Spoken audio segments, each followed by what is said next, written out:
Meeting of the CA Board of Directors to order at 7:11 p.m. Work session. Work session. I am Eric Greenberg, Chair of the CA Board of Directors. Please remember that this work session of the CA Board of Directors is being live streamed. You can find tonight's agenda and background materials on the CA Board's webpage. Links to these documents can also be found in the description section of our YouTube live stream for those who are watching this meeting there. If you are virtual, please mute your microphones unless speaking.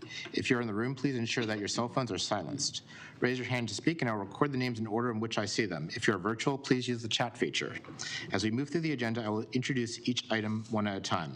If at any point you have trouble hearing me or any other board member, please say so.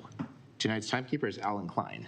And on a note of the timekeeper, tonight we're actually trying something new. We've got an actual timer that you'll see online. So when you're speaking, you'll actually see the time countdown. When it hits at the beginning, it'll be green. When it gets down to 1 minute, it'll turn yellow. And when the time's expired, the timer will turn red and there'll be a subtle ding. So I'd like to thank the IT department for pulling this together tonight. I will now call the roll. Lakey? Here. Dick? Here. Brian? Yeah. Janet? Here. Kevin? Alan? Here. Bill? Here. Andy? Here. Ginny? Here. Sherry? And I am here. Next, we have the approval of the agenda. Can I get a motion to approve the agenda? I move we approve the agenda. Second, Mr. Chair. Yes? Yeah, I have an amendment to the agenda. Okay. I'd like to move 4B, change the wording to board goals and objectives for the CEO, president, and it's a discussion. Keep the time at the same 35 minutes. There was an attempt to get it on the agenda. It didn't quite work out, so I'm asking that, I think it's important we do that and we do it tonight, and you have the backup material that I sent you a couple of days ago. So I'd like to move that. Do I have a second? I'll second it. Discuss. 2 seconds. Discussion? Lakey? I just wanted to clarify in terms of the attempt, it's clearly laid out in two policies, one in the board governing docs and another standalone.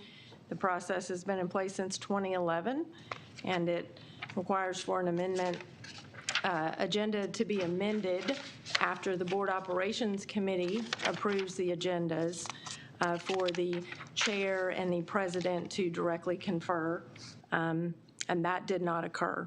So obviously the board can amend the agenda this evening, but since you alluded to, you attempted, I just wanted to say there's two places where it's clearly articulated how the process works.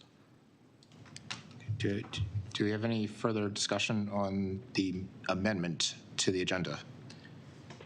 Just a question of clarification. The current 4B says strategic plan and BOD goals. So is that being substituted or is it addition in addition? This is being substituted. Okay, thank you. So the, That'll be- could you repeat the Yeah. new proposed 4B? Sure, it's the board goals and objectives for the CEO, president, and it's a discussion, and it's 35 minutes. And that would be 4B, substitute.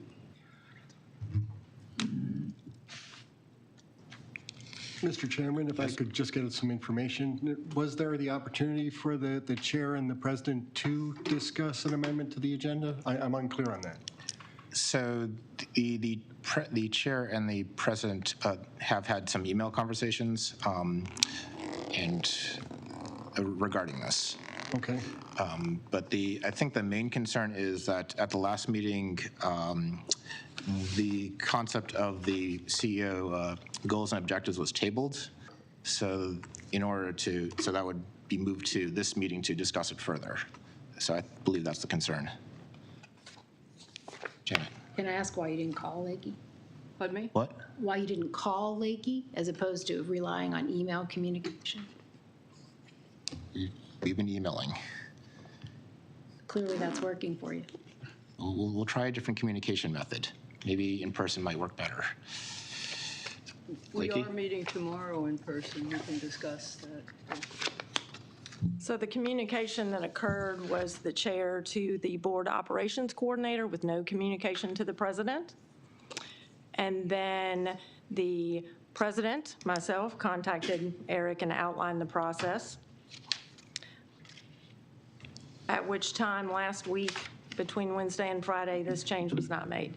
Monday, the vice chair emailed the board operations coordinator without copying the president, and then sent the draft to the full board, which is the first time that I saw it as the president. I then received, after saying that it would not be added because the process had not been followed, an email from the chair that had no question and was a direction to amend the agenda. So when I say there was no direct communication, I mean there was not an exchange like a dialogue or any kind of collaboration at all. Ginny? Yeah, I read that email, and I believe it said, if you had any questions or concerns, let me know. So it was, you know, I would like this done, added to the agenda. If you have any questions or concerns, President, let me know. So I kind of saw that as an exchange when I read it, and I think you may have all seen that. So I think we're spending a lot of time on this, but it's an unfortunate situation, and we'll be meeting with the president and Susan tomorrow, the chair and the vice chair, and we'll be discussing more of this. But I believe he did request it, and that was the statement there, and he didn't hear back. So we're faced tonight with, we've got to move this, because otherwise we'll be left without having a discussion of all the work that many of you put into this, which I sent out to the entire board, which includes all 11 members, Monday morning, I believe. Yes, early Monday morning. So we need to deal with this tonight. And then we need to also have it on the agenda for the 28th for a vote. I don't know, does that answer any questions, or anybody have any concerns? Well, I prefer not spending a lot of time of, Bill? you know, who hit Bill? whom. I think it's important to get the process right and to follow procedure. But beyond that, I think it's important to get the president's goals discussed and get a set approved. We haven't done that yet, and we haven't been able to get it on the agenda. So we're looking at two things. We're looking at procedure, and we're looking at the importance of getting a set of goals approved, which I think everybody, if someone thinks that it's not important to discuss the goals, I'd like to hear about that in this discussion. So I'd like to clarify as far as procedure, there are multiple ways to change the agenda, and one of which we've done in the past, is by amending the agenda during the meeting. So the process we're going through right now is an appropriate process. Janet? I'd like to point out it's an ineffective process, despite the fact that it's available, but it should be used on a last resort so that people have time to prepare. I don't disagree with that statement, but right now it's Well, I a think last resort. we've edited every single agenda since we started this term.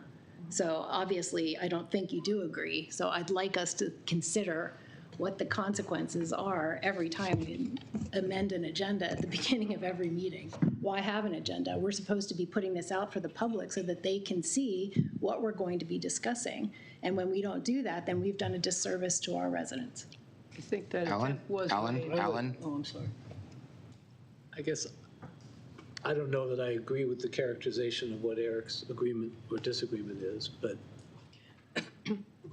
I think one thing we're realizing is one of the consequences of having a change that we made a couple of years ago to go into a quarterly agenda system rather than a monthly agenda system with the Board Operations Committee, so that we create agendas 3 months in advance. In fact, the agendas that this current term of the board has been under were created by a previous term of the board. So that in and of itself also raises some inherent inefficiencies and inconsistencies. So we might want to consider that. Janet? Last year, we had zero problem amending agendas as necessary to include discussions that came up at the last minute. Jenny?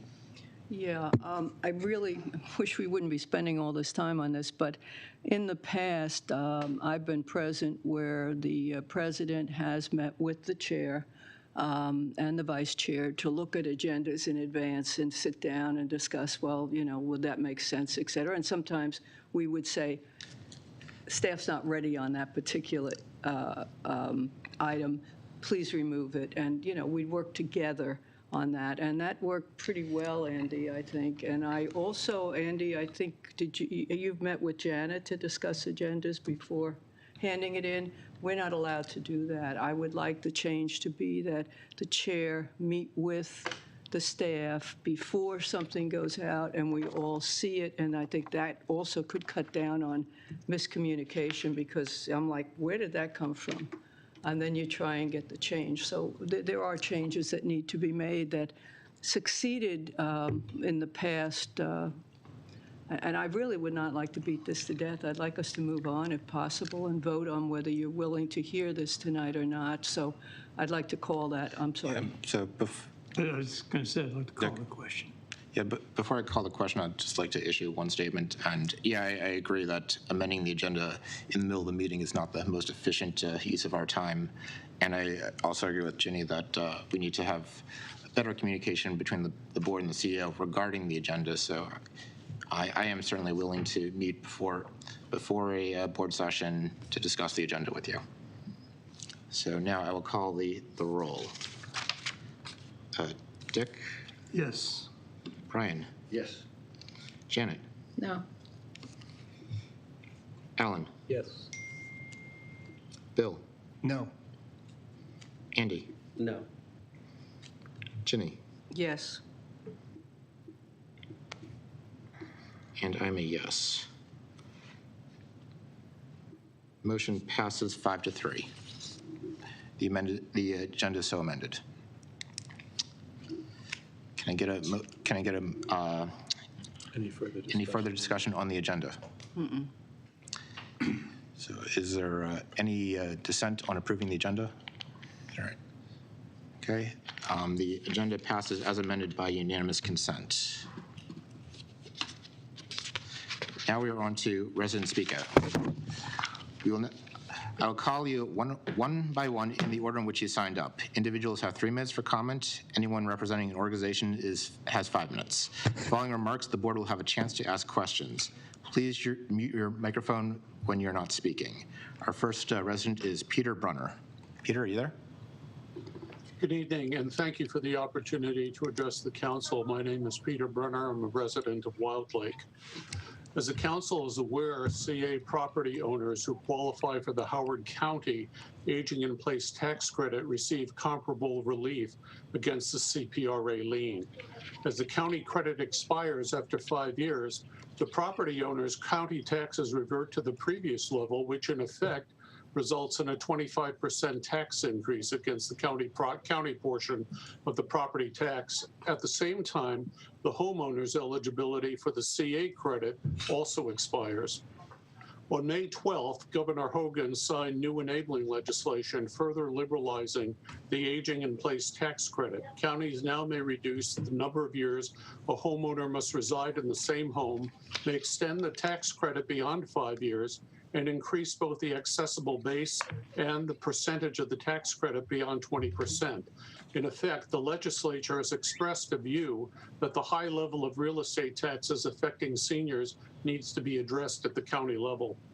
Several studies continue to show Maryland is the most expensive state in which to retire. An assessment in a Prince George's County fiscal note shows Howard County has the second highest median assessed home value and the highest median real estate taxes paid of any large Maryland county. Howard County taxes paid as a percent of home value is 1/3 higher than Montgomery County. At some point, Howard County must readdress this credit. As of July 1st, Howard County requires 38 years residence in the same house. In 2 years, that will reduce to 35. In June, Prince George's County reduced credit eligibility to a 10-year same residence requirement. PG County retains a 5-year application for now. I see I'm starting to run out of time. I was going to read the language of the Prince George's County fiscal policy. I'll try to get through it as quickly as possible. The United States will be faced with a noticeable increase in the share of the population over the age of 65. Factors such as increasing life expectancy, declining birth rates, and aging amongst the baby boomers generation will contribute to this. Many elderly residents have a desire to age in place within their current residence's community. However, stagnant incomes, rising healthcare costs, and costs to modify homes to accommodate a resident as they get older create challenges to aging in place. Addressing these challenges will take both time and money, but the benefits of effectively aging in place are apparent.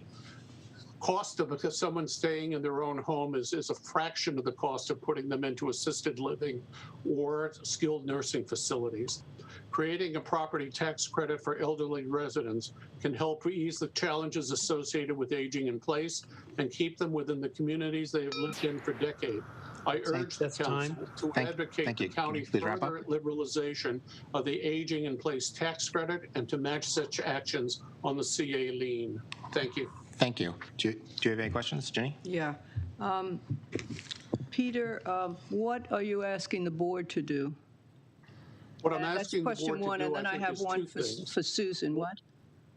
I'm sorry? I'm sorry. I have a question for you, and then I want to ask Lakey if I can ask Susan a question. Okay. So what are you asking? What would you like the board to do?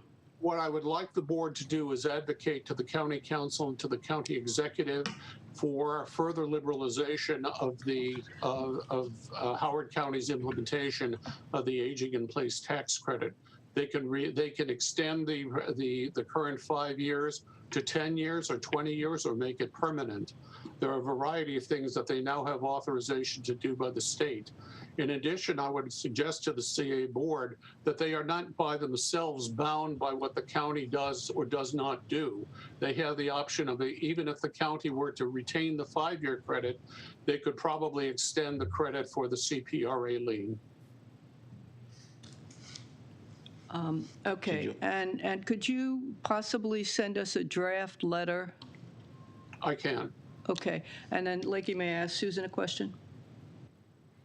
I mean, you can ask, obviously. She Okay, may or may thank not you. know the answer off the top No, of her thank head. you. Susan, could you, I know not tonight, but let the board know how many lien payers have availed themselves of the discount from CA?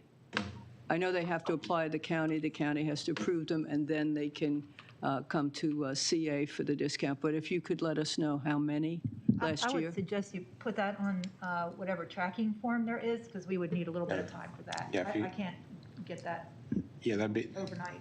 a good question for the board We can do tracker. that, but it'll take a little time. Thanks. Alan?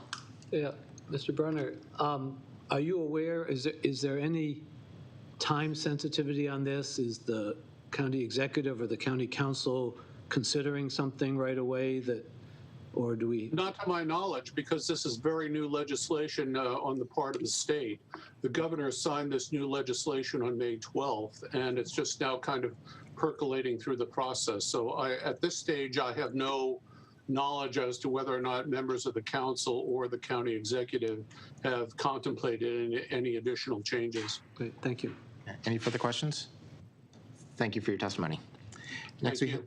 Next we have Willie Flowers, representing the NAACP of Howard County.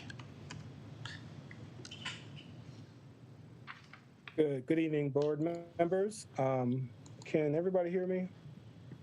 Yes. Quiet, but we It's a little faint, but we can hear you. Sorry, good evening.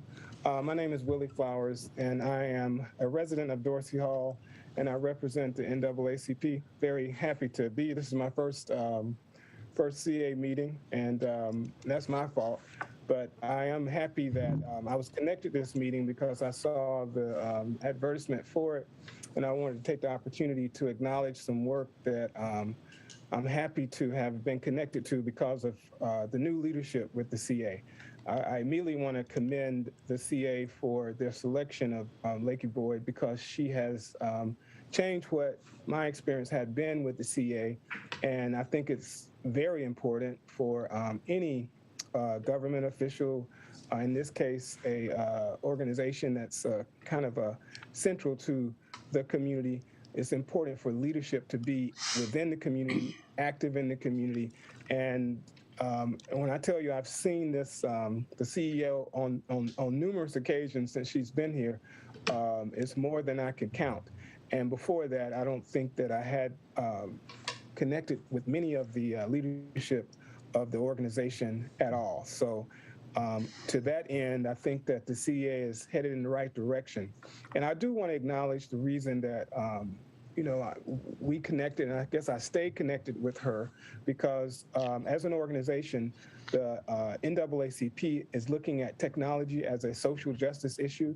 And what that looks like is the buildup to how everybody, but particularly young people, can have access to technology so that they can be the innovators, they can be the coders, they can be the people who understand the challenges with hacking, with machine learning, and make this all positive. Because as everyone knows, we are in the middle of a revolution. It can be a revolution, it can be devastating, but the reality is that we all have opportunity to influence technology and education. They call it STEM or STEAM. But I'm thankful that when I heard that you had a new CEO, that I reached out to, I was kind of anxious to in reaching out, but to my delight, CEO Lakey Boyd responded positively. She put her staff in to talk about this framework of how we could all work together to make technology a social justice issue, but also add a grassroots piece of it that's missing as it is. She gets it, and the basic concept was to do for technology what community development corporations are at the higher level organizations like the Columbia Association do when it comes to community development, housing, human services, to do the same thing with technology as well as entrepreneurship. So, she got it, and I was very happy to make the connection. And when I say she got it, there are members of the NAACP who don't understand what we're hoping to promote as a programming for technology buildup and to create a pipeline for support in regard to, again, like I said, access, in regard to entrepreneurship, in regard to being able to say that we have young people who can come up with a better device than the grocery store self-check, and they can be a valuable part for the future of technology. And this goes without talking about the details of cybersecurity and that kind of thing. But my point in bringing that all up is that really for the first time, there was an organization that was open to this type of transition and open to a collaboration in the effort of being a coalition that can face what I think is one of the key issues of our future. And again, I want to applaud the CA and their selection of Lakey Boyd for making that happen. So I know that I have a few seconds left. I do want to at least acknowledge that in my own community as a resident, and I'm a runner, I celebrate the fact that anytime I run in the morning and I see trash or bottles left over from the night, they're gone the next day. And all of our trails say open for runners and walkers. And so I applaud the work of the CA, and I look forward to what we can all do together to make our community better and better. Thank you. Thank you for the opportunity to present. Thank you. Do you have any questions? Bill. Good evening, Mr. Flowers. Thank you for your comments. Tonight, later in our agenda, is our first discussion of the Columbia Association budget. And based on your conversations with President Boyd and this technology issue, is there anything that you would like to see included in the CA budget regarding those specific topics and programs? And this may go a little far for just a first interaction with you, but if you had any dollar amounts, that would be nice to hear too. Well, it's a big question, but take a deep breath and see what you can do. I can say this, that the reason we reached out to CA specifically is because our ambition is to do for technology as we know it, what you see with youth sports. And CA has its tentacles on a lot of details, and not just youth sports, but after school time and summer learning. And I think that the CA can be the model for how we frame a system that does for technology what you see with youth sports, where you have football in the fall, you can have coding, where you have basketball in the winter, you can have machine learning, and so on and so forth, in a framework that makes us create an outlet for families to have their children to have the consistency and exposure to technology that we see with sports, because everybody won't become an athlete, but anybody can become a person who masters the art of a laptop. Thank you. Any further questions? Thank you for your testimony. Next, we have Joan Lankos. Joan, are you there? Yes. I'm assuming you can hear me. Yes, we can hear you. I'm Joan Lankos, and I'm a lien payer from the village of Hickory Ridge. I would like to address the Lakefront North easement requests. As a former planning board member, I follow most development projects in Columbia. I love watching the downtown Columbia master plan take shape. This proposed project is one more piece of that plan coming to fruition. I worked in the Starrett building way back in 1978. Years later, although that building is now gone, nothing else about the site has changed. The ocean of asphalt that was the parking lot with no stormwater management remains. The development plan for this area will bring opportunities for a range of housing, retail, and new office space, as well as provide new roadways, updated stormwater management, open space connections, and pedestrian bicycle facilities.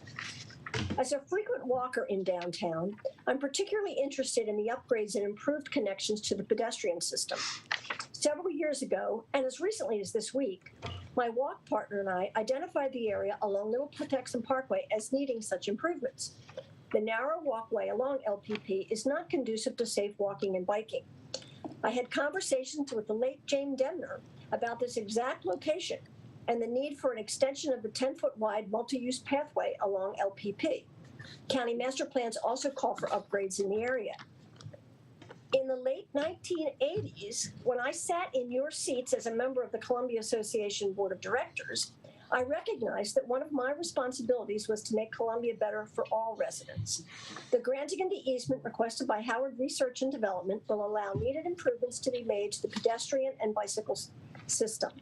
This will benefit the many users of the system in downtown by providing connectivity and access to the lakefront neighborhoods, as well as Wild Lake and beyond.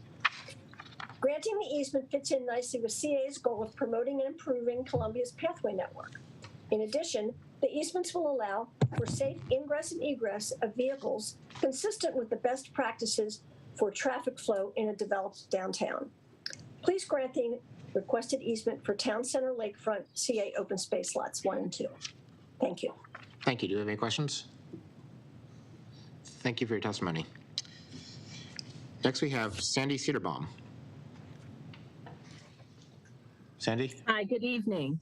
My name is Sandy Cedarbaum. I'm a resident of Long Reach and a longtime village manager of the Oakland Mills Community Association. I'm speaking tonight as an individual and as a voice as some of the residents in Oakland Mills. Over the years, I've been contacted by residents asking if there were a way to memorialize a loved one. My ask tonight is for the CA board and staff to consider establishing a program to memorialize loved ones. This could be in the form of a plaque on a bench, purchasing a bench, a tree, any other way that we can honor someone's memory. I recently inquired with CA after a resident called me after the passing of his son, and I was told that there currently is no such opportunity on CA property. I know that Howard County has an established program to honor and memorialize.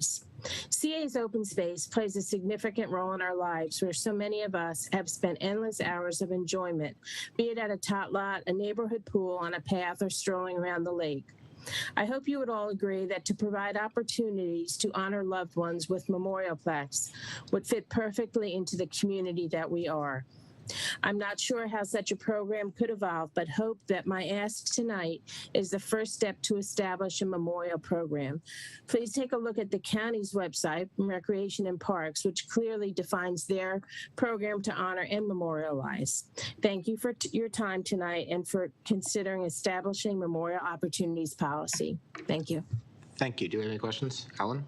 Sandy, thank you, Sandy. To your knowledge, are the bricks at the lakefront still available? I don't know, and I know there's a lot of development. I'm really looking at more than, I mean, a brick is nice. Anyone can buy a brick, but looking at a beautiful, you know, a bench at a lake, a bench at a tot lot, a tree planted. I just think there are so many opportunities, and I think that so many Columbia residents would really like to do that on behalf of their loved ones. Thank you. Thank you. Any further questions? Sandy, I really appreciate the idea. I think it's a great idea. There are other opportunities. I think you can actually get a tree around the lakefront. I think it's part. I don't think that's CA. I've asked about that. It's not CA, I know that, but it is something in the meantime. But as part of the land use committee, I think that's a topic we should take up, and I'll make sure we take that topic up. Thank you. That would be great. And, you know, I'm willing to help as one of a voice of the village. Thank you. Any further questions? No, thanks, Sandy. Thank you. Thank you. Next we have Joel Hurwitz. Joel? I will circle back to Joel. I'm here. Oh, you're here? Okay. Getting started. Good evening, everybody. Good evening. Joel Hurwitz, Harper's Choice, member of the Harper's Choice Board, speaking for myself. About 2 hours ago, I sent you all an email regarding the FDP amendment and Oakland Mills. As I stated, I filed 6 motions objecting for various reasons with the planning board, which were due today. I should give public credit to Chris Oliva, who most of you know, who actually brought the issue of the Columbia Association being a petitioner to my attention. I followed up. I don't know if my message to Wes that got cut off in midstream helped, or what I felt could be a less than disappointing discussion with the staff or the members of the board who pursued it, but I appreciate that it was gotten to Lakey's attention. However, as I pointed out in the motion dealing with the park, I disagree with Lakey's conclusion that you have no stake in it. I believe that under the regulations as adopted by the county in 2016, that the parcel across the street from the site constitutes a park space. And of course, you see that I'm arguing that with the planning board. So I believe that you do have a stake in this issue. On other topics, briefly, you spent a lot of time talking about your agenda, but you have 10 minutes to discuss 0 legislation this month. And I also understand that the ethics policy is still in draft, so you're not going to be spending 20 minutes discussing it this evening. But when you do, I will continue to object, as I have for most of the last decade, to any things that are in conflict with the bylaws and the charter, and in particular, the part that deals with the council reps, which is really linked to the villages by the provision that says that it's all as provided in the CPRA charter, and therefore any policy that's outside of the CPR charter, not only I think is improper, but infringes on the village's relationship because there is no really governing document of the Columbia Council. Back to the Howard County legislation, I'd like to clarify that the county refers to legislative sessions, not public hearings when they do the voting. And you also need to be clear that sometimes they do not upload all of their legislation until late in the evening, 11 days before the meeting. So if in drafting the memo from Wes to you, you need to wait until the end of the day to make sure everything's up at the end of the month meeting, perhaps, if there's a lot of legislation, the county staff hasn't uploaded it by 5 o'clock. And I generally agree with Sandy Cedarbaum's comments. I've been arguing for a while. Thank you, that's time. Legacy gifts. Yeah, do we have any questions for Joel? Alan. Joel, presuming you were successful in changing CA's mind that we do have a stake in the Oakland Mills redevelopment, what is it you'd want the CA board to do? I guess if we're going to enforce the 300-foot setback requirement regarding motor vehicle fueling stations, that if CA has a parcel like that is essentially a public park and not only a park space, but a sensitive stream area, which, because the council cut back the recommended distance to 100 feet when it was passed in 2016, that you pay more attention to it.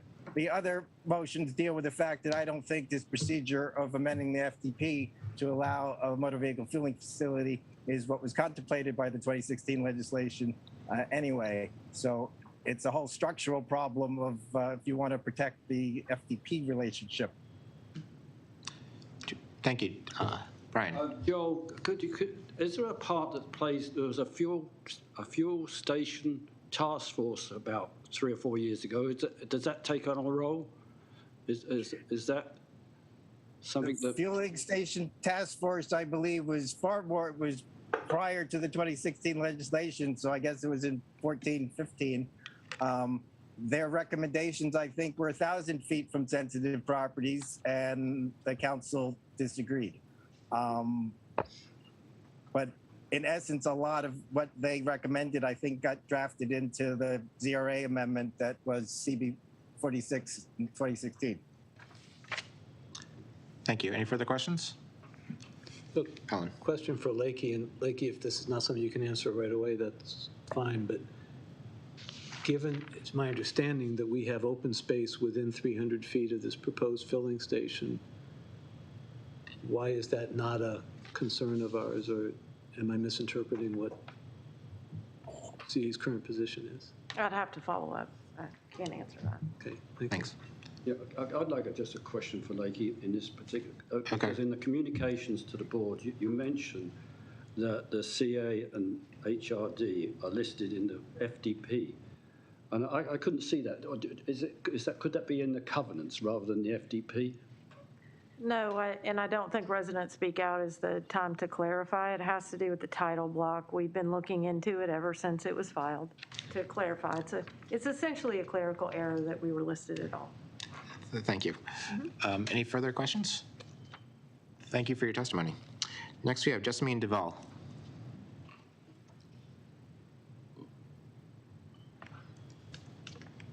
Hey, Jess, I think you're mute. I think you're still muted.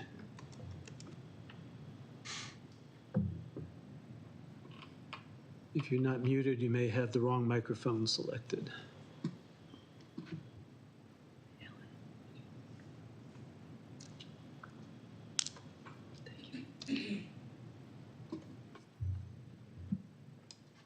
Nope. No, still muted.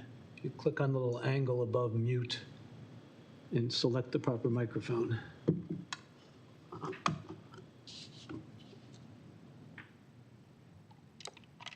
Is it possible the sound on your computer is turned off?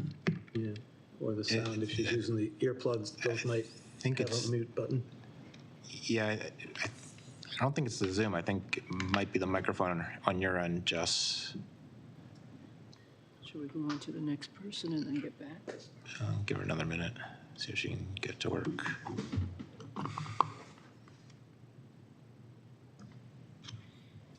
While we're waiting. No, can we, Jess, can we get back to you and see if we can get your microphone to work?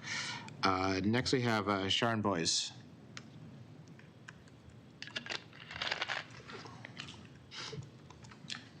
Sharon? I'm here. Hello. Hello. No. Sharon's representing Protect Our Streams. Can you hear me? Yes, we can. Okay. Good evening. Thank you for this opportunity. My name is Sharon Boyce. My family moved to Columbia in 1969. I'm here tonight to talk about the proposed Lake Elkhorn project. This project is an addendum to a proposed statewide mitigation bank, and if approved, will open the door for an untold number of similar projects across the state. Columbia's ponds and lakes were designed to capture its unmitigated upland stormwater runoff fed there by its streams. Silt and sediment is that gritty stuff under our feet outside. It gathers in the curbs and washes down into the storm drains when it rains. The storm drains direct the water into the nearest stream. The stormwater increases in speed, volume, and turbidity as it blasts unmitigated into the stream. And when it reaches a certain height, it scours the banks, adding more silt and sediment into the water, which eventually ends up in a pond or lake, and at some point will need to be dredged. CA has a watershed management plan that requires mitigating the stormwater runoff through various techniques outside of the streams before any in-stream work is to be considered. It calls for the ponds and lakes to be on a regular dredging schedule to keep environmental and financial costs down. CA has installed several bioretention ponds, bioswales, and rain gardens, but their efforts for public outreach on the necessity for much more has really been minimal at best. As an alternative, they have turned to a process that typically bulldozes 50 feet of trees on both sides of the stream, excavates the stream banks away, re-engineers the stream channel, lining it with rocks, and replants the new man-made barren landscape with trees 1 inch in diameter or less. The carbon footprint from these projects and the loss of critical habitat and generations of native species and wildlife is immeasurable. When you buy a home in an established neighborhood, you never expect that the homeowners association that you pay into and who works for you would be the ones to degrade your quality of life. This project begins 6 miles away in Long Reach. It would allow for the removal of possibly up to 65 acres of mature forest. The 133-acre easement has been identified as critical habitat for 215 species of birds on the decline in Maryland and possibly threatening endangered species of bats and mussels. A private corporation will turn the open space into a mitigation bank that will sell credits for profit to offset environmental harm caused by development elsewhere in the state. They will do the work up front and pay themselves back. A portion of the credits can be sold upon approval, possibly up to 2 years before they begin the work. CA has many of these projects in mind. There are alternatives, but I fear we're nearly out of time on this one. If we capture, fill, and slow the stormwater runoff and mud flows from water main breaks before they reach the streams, the banks will self-recover, greatly reducing the overall amount of silt and sediment entering the lakes and ponds. This project proposes to reduce the silt and sediment by just 30%. With a limited life expectancy. Please come and check out Longfellow. We can preserve the forests and streams and our quality of lives. We can have it all. We can mitigate the stormwater runoff once and for all and create the mitigation bank that sells credits if that's the motive. But if CA doesn't want to dredge ever again, then they have to remove the dam. We could have wetlands, boardwalks, and a series of ponds in the floodplain. Either plan could be such a wonderful opportunity for Columbia and the vendor, but at this time, CA doesn't even want to hear about the alternatives. 3 county council members, 13 state senators and delegates, 1 CA village board, the Chesapeake Bay Foundation, Sierra Club, Patuxent Riverkeeper, Maryland Native Plant Society, Maryland Ornithological Society, and over 600 signatories have spoken out in opposition to this project. The U.S. Fish and Wildlife Service and the DNR have raised serious concerns and have questions, but CA proudly states they are at odds with all of us. I hope you will reconsider and join me in protecting our streams. I'm asking you to please withdraw from this current proposal. Thank you for your time and consideration. Thank you for your testimony. Do you have any questions? Helen. Sharon, do you have any examples you could send to us of successful outreach to residents? What we keep hearing is that outreach has been tried. We can't control what other people do on their land. And so we just have to go ahead and do what we can do on our land. Are there examples that we could be following that you're aware of?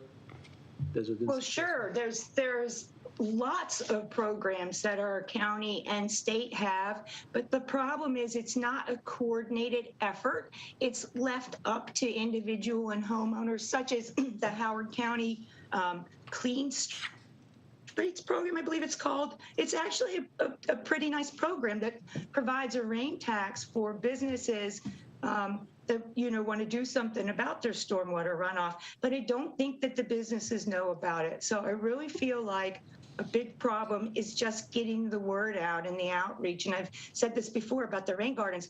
We have that wonderful program that will help residents with the rain garden, but how does somebody know about that? I mean, recently I have seen it like on the Oakland Mills Village news site, but if you were just somebody who moved into town and you didn't know to look at all of the village board websites, I just don't know how you would know something like that.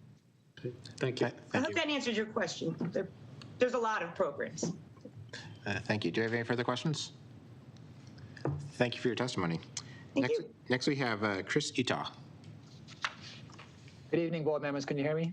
Yes, Chris represents the Howard County Office of Transportation.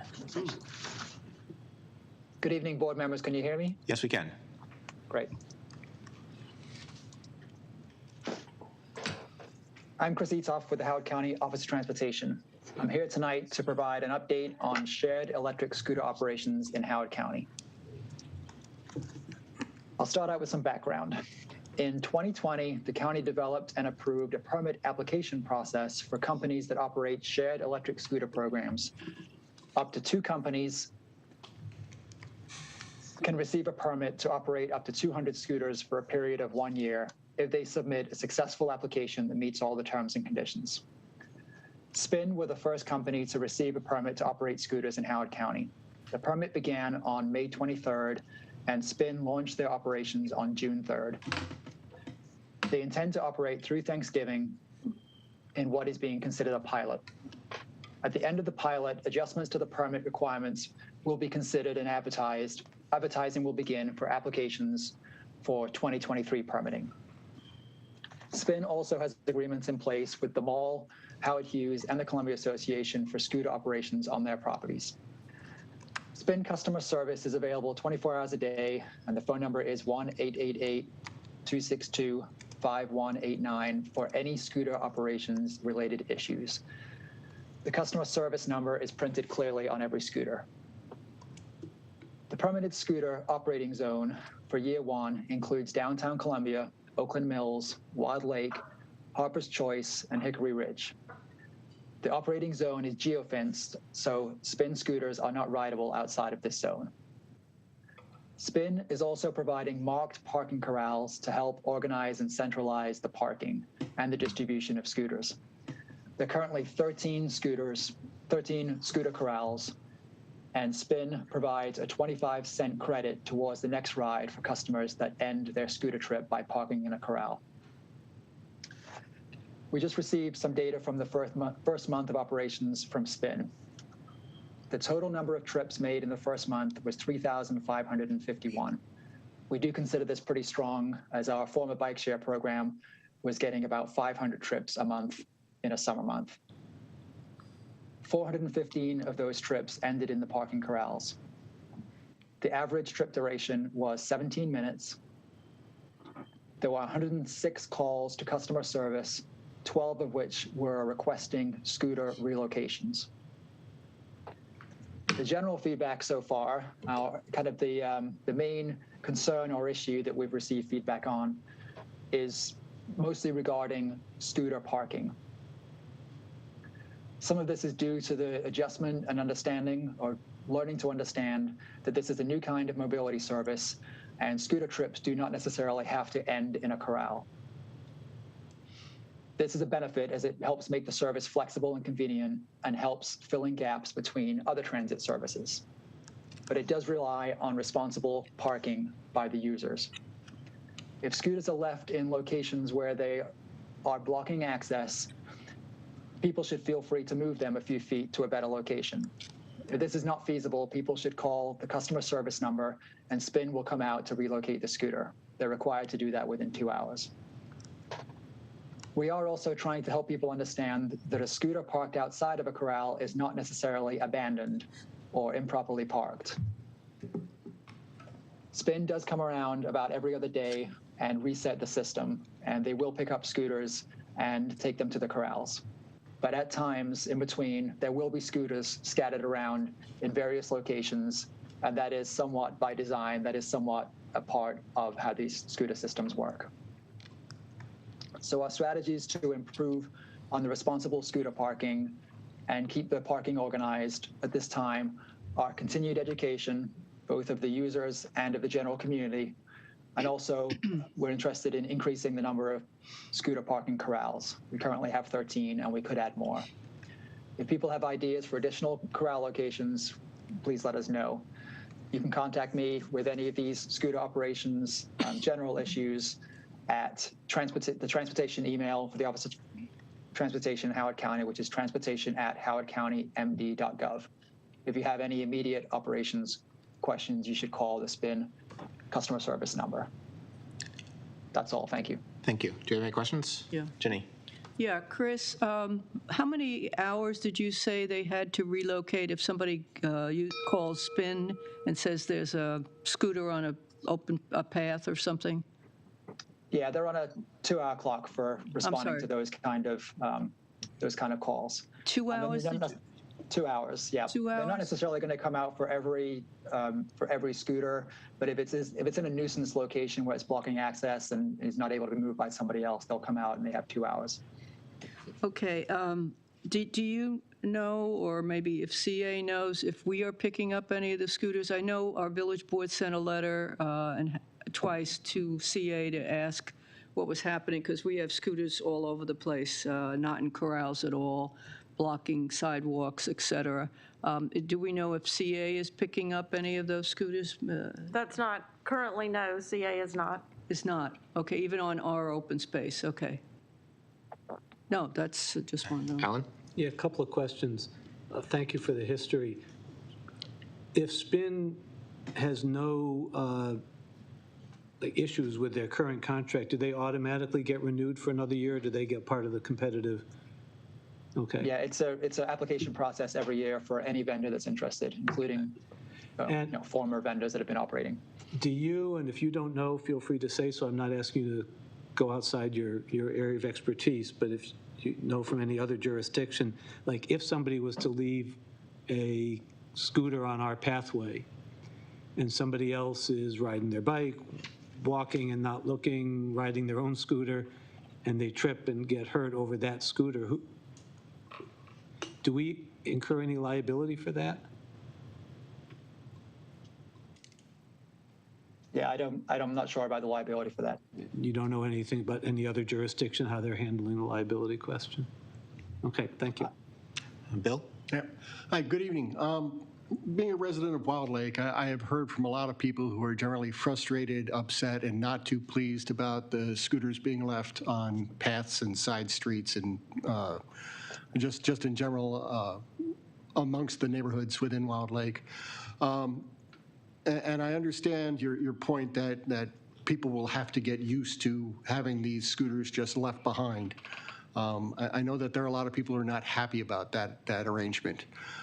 What I ask of you, is there any data that can be provided as far as reduction in traffic, reduction in greenhouse gases, anything else that you can come up with to say there is a benefit to leaving these scooters on the streets unoccupied and being picked up within a day or two that you don't realize? There has to be something that we can provide to say that there's a benefit to this, because most neighbors that I've interacted with believe it's a loss. It's a degradation of the neighborhood, quite honestly.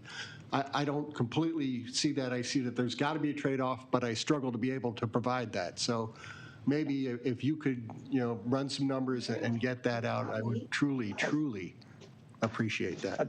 At this time, after the first month, the main number we have with regards to that is that there's been 3,551 scooter trips. Now, we don't know how many of those have replaced car trips at this time. We will get a better handle on that kind of information as the program evolves, and we're able to do things like user surveys, and we're able to actually ask people about their trip-making behaviors and what kind of trip they would have made if they didn't make that scooter trip. So, as time goes on, we'll get a better handle on the reduction in car use. But at this time, we can at least say that in the month one, there were 3,551 scooter trips. Okay. Thank you. Any further questions? I actually have one last question for you. Do you have any data on the percentage or number of trips that ended where the scooter was parked illegally or inappropriately? We could probably look at something like that. Depends how you define illegally or inappropriately. But there are some additional data points. For example, every scooter ends with a photograph being taken of the scooter parking. The user is required to do that before their trip ends. So that kind of data, it's a photo, so it's a bit manual to look at and go through. And then obviously we have some data on complaints about scooter parking. So, between those two sources, we may be able to come up with something on, I would say, inappropriate scooter parking. Thanks. Leaky? As both a resident of Town Center as well as in my role as president CEO, I at least want to provide the counterbalance that we have heard a myriad of very positive comments. I know both through Open Space, who is out, as well as just as a resident who uses the pass and uses e-scooters as well.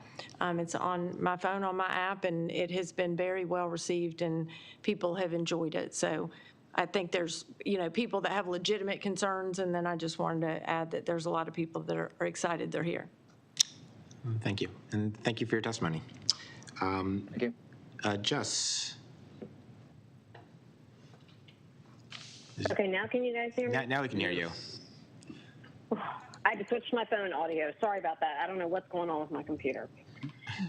So good evening. As you guys know me, my name is Jessamine Duvall. I am a former CA board member representing Hickory Ridge, and I served from May 2020 to April 22. I am here to talk about the ethics policy.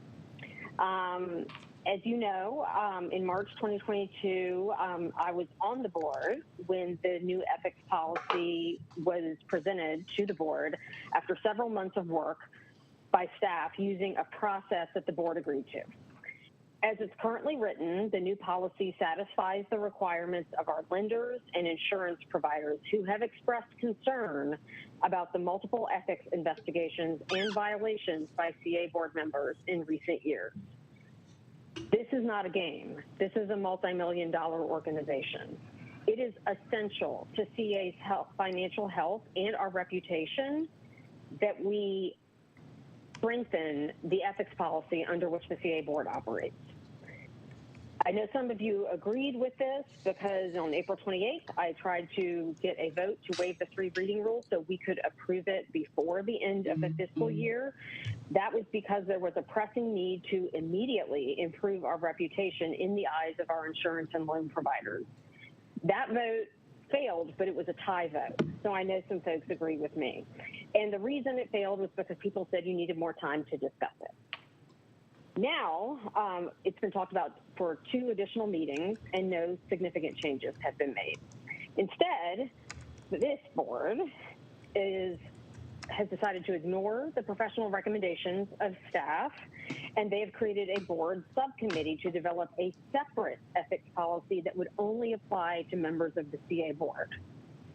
This is completely inappropriate. Why would the CA board not hold itself to the same standard that it holds all CA staff? At the June 23rd work session, Dick Bolton indicated that the subcommittee had tightened up the document to make it simpler and removed the section that would prohibit a board member who had been removed for an ethics violation from ever serving again. How can any member of this board believe that that is in the best interest of Columbia Association? Clearly, members of this CA board are more concerned with protecting their own than protecting the health of the organization or safely stewarding our assessment dollars. Additionally, by moving the board ethics policy discussions to a subcommittee, the content of this separate board-only policy and the reasoning behind it are no longer being discussed in open meetings. It looks real shady from the outside. I encourage this board to reconsider the direction in which you're heading on this matter. Failure to adopt the policy proposed by staff will put CA and this board at additional risk. If CA self-governance policies are not strong and are not effectively implemented, it's highly likely that CA will incur higher insurance rates and may not even be able to obtain directors and officers insurance. Thank you. That's time. Can you make a final statement? I'm sorry? Thank you. That's time. Can you wrap up and make a final statement? Sure. Without D&O coverage, you, the CA board, can be held personally liable for CA board decisions. If you don't do the right thing, adopt the new ethics policy for your own protection. I have two asks, real quick. All ethics policy subcommittee meetings should be streamed and recorded so CA members and assessment payers can have access to the discussions. And Mr. Klein must recuse himself from all discussions and votes on the new ethics policy due to a conflict of interest. The policy says this entire ethics policy could be distilled to a single statement: do the right thing, whether or not someone is watching. It's time for this board to do the right thing because Columbia residents are watching. Thank you. Thank you. Do we have any questions? Thank you for your testimony. This concludes the resident speak out for tonight's work session. To limit interruptions during board discussion, all members of the general public will now be returned to the audience. This means you'll no longer be able to show your camera or unmute your audio, but you're more than welcome to stay as an attendee and watch the remainder of the work session. You can also watch a live stream on the CA Livestream YouTube page. Thank you so much for your participation tonight. I will now take a moment to allow staff to make this transition.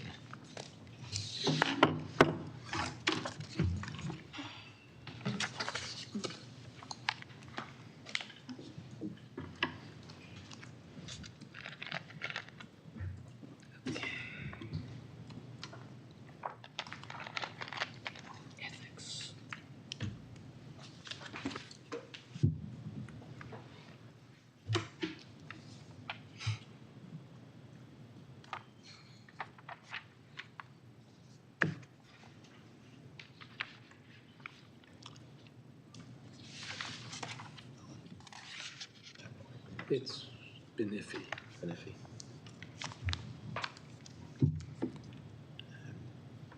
Goodness, and the transitions we made. 30 minutes. Ethics, right?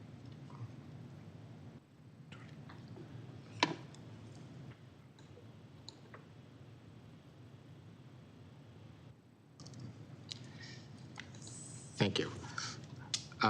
Our first work session topic tonight is the draft ethics discussion for 20 minutes. Can we get a report out from the policy subcommittee on the draft ethics policy? Dick? Yes. First of all, a draft has been completed. It contains just about everything, in fact, a little more than what was in the previous one. It is strictly for the board. We had a previous document that was 27 pages long, which bounced around from being for board members, for senior staff members, for general. This one just focuses on the obligations of the board to follow ethical behavior. A copy of it has been submitted to Wes to be reviewed for legal purposes. A copy of the draft has been submitted to all board members to look over and think about. We welcome any comments, any suggestions. I think the reviews that I've gotten so far have been very positive. It's thought that the flow is improved. It's a tighter document. And nothing's being done in the dark. This is all in the open. I've had, in fact, Andy's been a big help on this project. So it's been thoroughly reviewed. And as I said, it's been submitted to Wes. I'm waiting for, give Wes a chance to look it over. And it should come back to the board. We should be ready to vote on it in September. Thank you. And thank you for all your hard work on this project.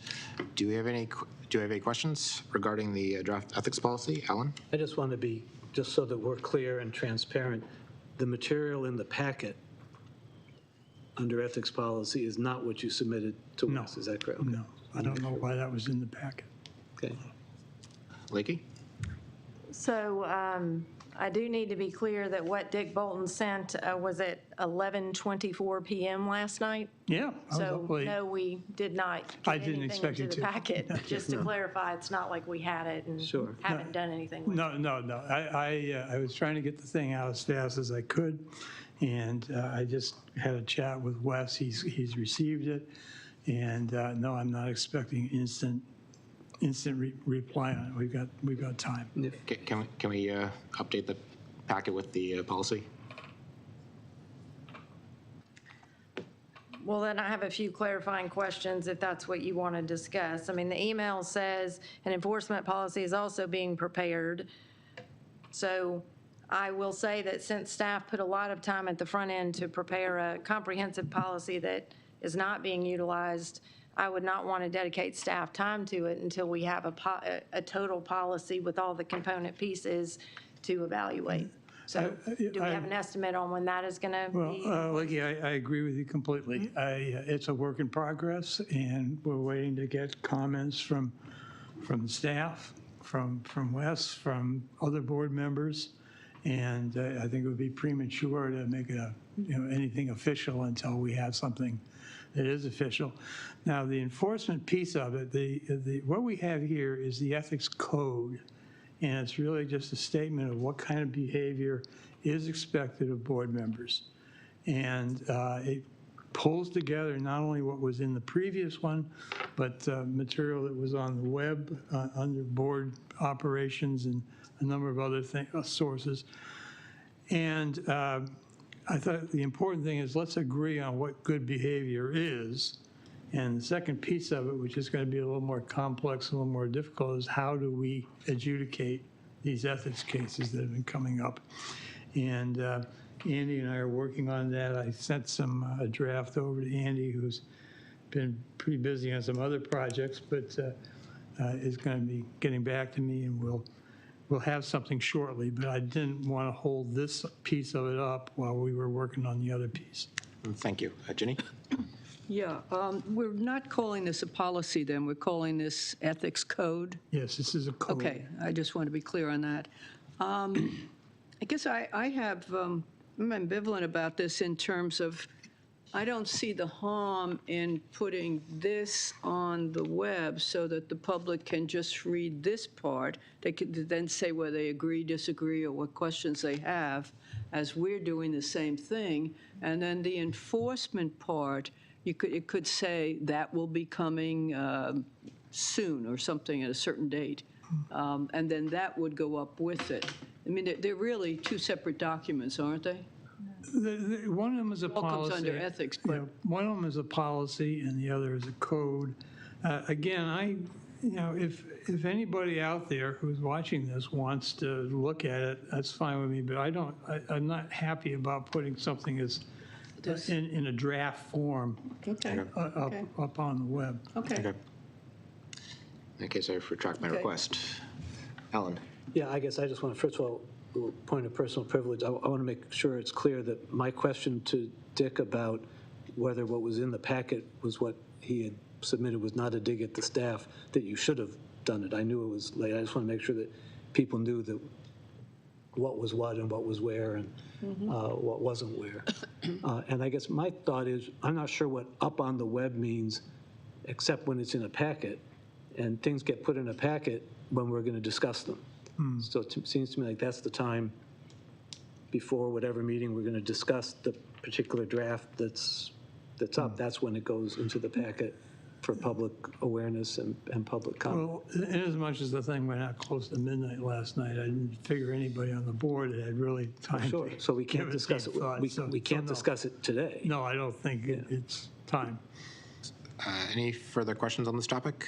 So I just have one quick question. So the timeline for this is you're aiming for a September vote on this? Well, I would like to think, once we collect all the questions and resolve anything, we can put something up for board discussion at our next meeting. Our next discussion in September? Okay. And, I don't want to ram this through or anything, but I think, they're trying to do it with all deliberate speed. Thank you. Mr. Chair, Bill? Just to clarify, if work goes on, we as a board do not meet in August, but if work continues and it is submitted and there's communication between the board and the president and staff, that work would still continue as we proceed to our September meetings. Is that correct? Yeah. The work would still continue, but there still would need a September discussion at a work session. Absolutely clear on that. I just wanted to make sure that we weren't just recessing. No. Okay. Lakey? I am unclear on the approach. So we talked about this previously. Again, professional staff put together an extensive revised policy, and the board is not moving that forward. So the board created a subcommittee who is creating, I'm hearing different words now, code, policy. We need an ethics policy that is enforceable for the board of directors of this organization. That is not an option. So what I'm not clear on, I'm going to repeat what I said, which is the way this email is written. It says there's a draft ethics code, which it was attached last night, and then it says an enforcement policy is also being prepared. The CA staff spent significant time, the attorney, head of HR, audit, myself, on revising the policy. I do not think that it is an efficient use of staff time to get partial drafts. I mean, even from last night when it was sent to today, 2 separate board members made comments on changes. Not disagreement, but just comments. So I thought that a subcommittee generally makes the format. It would be comprehensive. It would include the policy and include the enforcement. And the subcommittee would be at a point where they want the professional staff, namely the attorney, to review it. And I think that is the point where it then gets posted in a packet. I would be very hesitant. We would have to include a lot of caveats if we were to put a draft written purely by lay people and call it a draft ethics policy when no legal review has occurred. So what I'm not clear on is, I'll ask the same question, when will we have the code with agreement around it and the enforcement policy and any other elements that need to be reviewed from a legal perspective? And then once we know that date, we can then determine how staff can get it through review, to then get it back to the board, to then get it on the agenda for board discussion for approval. So could you provide a general timeline of milestones if we're going to hit a September vote? The draft has been submitted to staff. And I cannot tell how long it's going to take to review it. But just to be clear, it's not the full draft because you have a note about enforcement. The idea here is to have a code of behavior, of ethical behavior. The second piece of this is, okay, we get an ethics complaint in, where does it go? Who adjudicates it? How does the board handle it? That's a little more complex. The underlying code is extremely important because it really says this is, as you put in your thing, what is the right thing. And this is before you criticize it, take a look at it and see if you've got any problems with it. We're open to any comments. We're definitely open to anything the staff has to say about it. And I'd have to ask Andy to help me with this as to how long it's going to take to get this enforcement piece completed. There was a draft that Andy's helping me with. I would say you're probably not going to have the enforcement piece until August due to other things happening. Okay. Could we do this sort of in parallel where we look at the first part, the ethics part, and have that? Can't do it in parallel. It's got to be. It is interconnected. Yes. Yeah, I realize that. Inextricably linked. And I do want to be clear, this idea that we have to come up with it. There's a robust enforcement process in the revised policy that the staff provided. It's attached to today's agenda packet. So I think that's an important point of information. Alan? I guess a couple of things. One is I'm hearing staff question, I mean, you talk about parallel, and that's sort of my question, not parallel between the code and the policy, if you will, but, and I think it's a legitimate question, should board members weigh in with suggested changes to the draft that the subcommittee came up with? And then once we as a board have figured out, yes, this is what we want staff to review, then send it to staff, to general counsel for the legal review? Or should those things happen simultaneously? And I don't know what the right word is. I'm sympathetic, I think is the right word, to staff's concern that in this case, general counsel could spend time going over the draft as submitted by the subcommittee, but then it could be changed by the board and general counsel would have to go through it again to figure out the new things. So I'd be willing to say, let's, at the board level, let's discuss the draft, come up with our changes so that we can submit what we think is the right thing to the staff.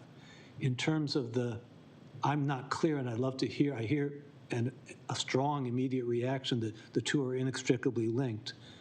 I guess I'm not, that's not as intuitive to me. As Dick, I think, put, so what's the right thing to do is one thing, and I hear that being called the code. And then what do we do if somebody doesn't do the right thing is the policy or the enforcement piece. I guess clearly they need to both be passed together, but I'm not sure they need to be drafted together. And if people think they need to be drafted together, I need to hear more about why that is. It's not immediately clear to me. Any further questions, comments? Dick? Yes, I just, I'm trying to expedite this as quickly as possible because we can't be going on without, I mean, we're under the old draft, or the old policy right now that we have been trying to change since, 2017. And we continue to be under that until we come up with something new. And I think Alan raises a good question. What if the board changes things at the same time Wes is looking at it? The suggestions that I have seen so far, and of course it's less than 24 hours, have been pretty minor. I mean, really minor things. And I think they can be discussed, and if they look like they're important, I think those questions can be passed on to Wes for consideration. But I think this is pretty, legally pretty tight. And I'm willing to do this any way possible, but I'd like to get it done as quickly as possible. And Andy, I do think that we can probably get a draft of the enforcement piece pretty quickly. Andy? What I was going to suggest is that it might be good if Dick would put together his vision of how this is all supposed to work. The different documents and what he sees, and then also a proposed timeline. It might make the discussion a little easier. So because we're all over the place. I propose to work a little bit backwards. So if we're going to aim for a end of September vote on this, we need to have something coming from going through the whole process to support a mid-September discussion on this. Mm-hmm. So the question I have for Lakey is, when would staff need the draft of the entire thing to support a mid-September discussion? Good question. What you mean by first week of September to get in the packet? Yes. We would need it well in advance of the posting date, which would be a week prior. So give or take, call it the first week of September. Obviously, Labor Day is in the beginning of September. We would have to have ample time, so not days, but weeks, to have thorough review. Because again, we've covered all of this in our previous discussions on the topic. Legal is obviously a critical piece, but we also have to vet it against a lot of requirements that we carry from an insurance perspective, from a lender perspective, from an audit perspective, and from an HR perspective. So I can't speak to, are there going to be substantive changes? Because to Dick's point, I have not reviewed it in detail. My criticism right now is on the process and just not being clear in order to have staff prepared to be responsive. So I would say that if we needed at least by the beginning of September to post it, I would hope that we could have it by the beginning of August in totality, not a piece of it, but in total. I have no idea if that is feasible. So I can do that. Okay, so can I get a date? Is that when you say beginning of August, is it first week of August, August 1st? August, Sure, August 1st. August 1st. Can you support August 1st? No problem. Okay, August 1st, the policy subcommittee will produce a draft ethics policy to be And submitted to enforcement staff. policy. Ellen, one last question? Well, I guess I just wanted to, before Dick said August 1st was possible, I guess I just want to point out, while I absolutely agree with all deliberate speed, as Dick said, we've been under this for a number of years. If good process, and I absolutely am all in favor of good process, means we have to wait till October, one more month under an old policy isn't going to sink us. Jenny? yeah, I was just talking to Andy, from what really, I think talking about in terms of enforcement is like pages 23, 24, 25, no, nothing on 24, 23, 1, 2, 3, 4 pages, 4.5 that are currently in the material we received from staff, then that is what I would consider enforcement process. So that just needs to be looked at. Do we agree? Do we disagree? And I mean, in order to get it to staff for a comment. But keep in mind that staff might have substantive feedback that could create a need to have significant changes. Of course, That's not, yeah, I said to get it to staff. If it takes a little longer, it takes a little longer. I'm ready to plow ahead. Okay. Thank you. So we're out of time for this segment. So the chair requests that the policy subcommittee produce a draft by the 1st of August. Thank you. The next topic is the amended agenda 4B, the board goals and objectives for the CEO president. Okay. Jenny? Yeah, thank you. And we had sent this out, and I want to thank you, those of you that took the time after the last discussion we had at the meeting in June, but those of you that took the time to give more feedback as to what you wanted to see. So my time's up already? No, please. That was my backup timer when the other one wasn't working. I'm kidding. Okay.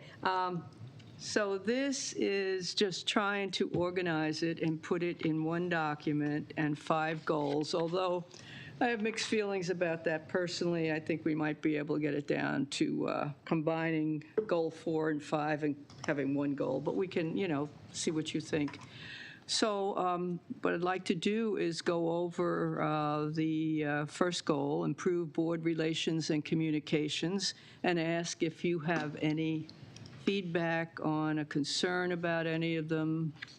I am aiming for this being on the agenda for a vote July 28th, is it, the next board meeting? Next board meeting is 28th. Yeah, 28th. So, yes. Could you please read the goals? Well, Just at a point of information, you just indicated that, I guess, more than one person weighed in on this, so the only thing I'm aware of as president, CEO, is what I posted at the beginning of June for the June 9th meeting, made a presentation, had no feedback from anyone on the board. And then on June 23rd, when we met, I was remote and you started handing out pieces of paper of which I had no idea what was on the paper. So there's been 3 weeks and I've had no communication until this Monday. So can you please help me understand who was involved in drafting these and what the process was? No, since I was not involved? Yeah, I think what I was saying is there was discussion at the last meeting, and I took notes on that, and then board members would say, I'm looking at this, I'm looking at that, or my concern is this. And as we go down, if you have questions and it happened to be a particular board member that suggested that, they can comment. And we have board members missing, unfortunately, tonight. But this is just a feedback from the board members if they chose to say anything. If they didn't, they have an opportunity now and later. So, But many of these comments were not said in the 2 open meetings in June that I was at. All right, well, So maybe that's why I'm asking where the source is. Is it one board member? Is it multiple board members? multiple board members is what I thought I just said, yeah. I was not clear on that. Could you be clear how these got developed? Because it's not from the open meeting notes. I'm just trying to get clear on Right. how this was developed. Right, it's board members had ideas and just suggested them, and I brought them all together. So if we could move on and, Gave them to you. yeah, well, I was coordinating this. Yes. Okay, I did not know that. So Oh, well, that's what I'm asking. I thought at the last meeting, okay. In the recorded portion of the last open meeting that I attended, many of these bullet points were not mentioned. Okay. And there was no clear, Jenny Thomas is going to be chairing a subcommittee to prepare the president goals and objectives. So I was just trying to be clear on process. Thank you. Okay, well, the first one actually was the board relations was what I had submitted at the last board meeting. And we did have some discussion on that.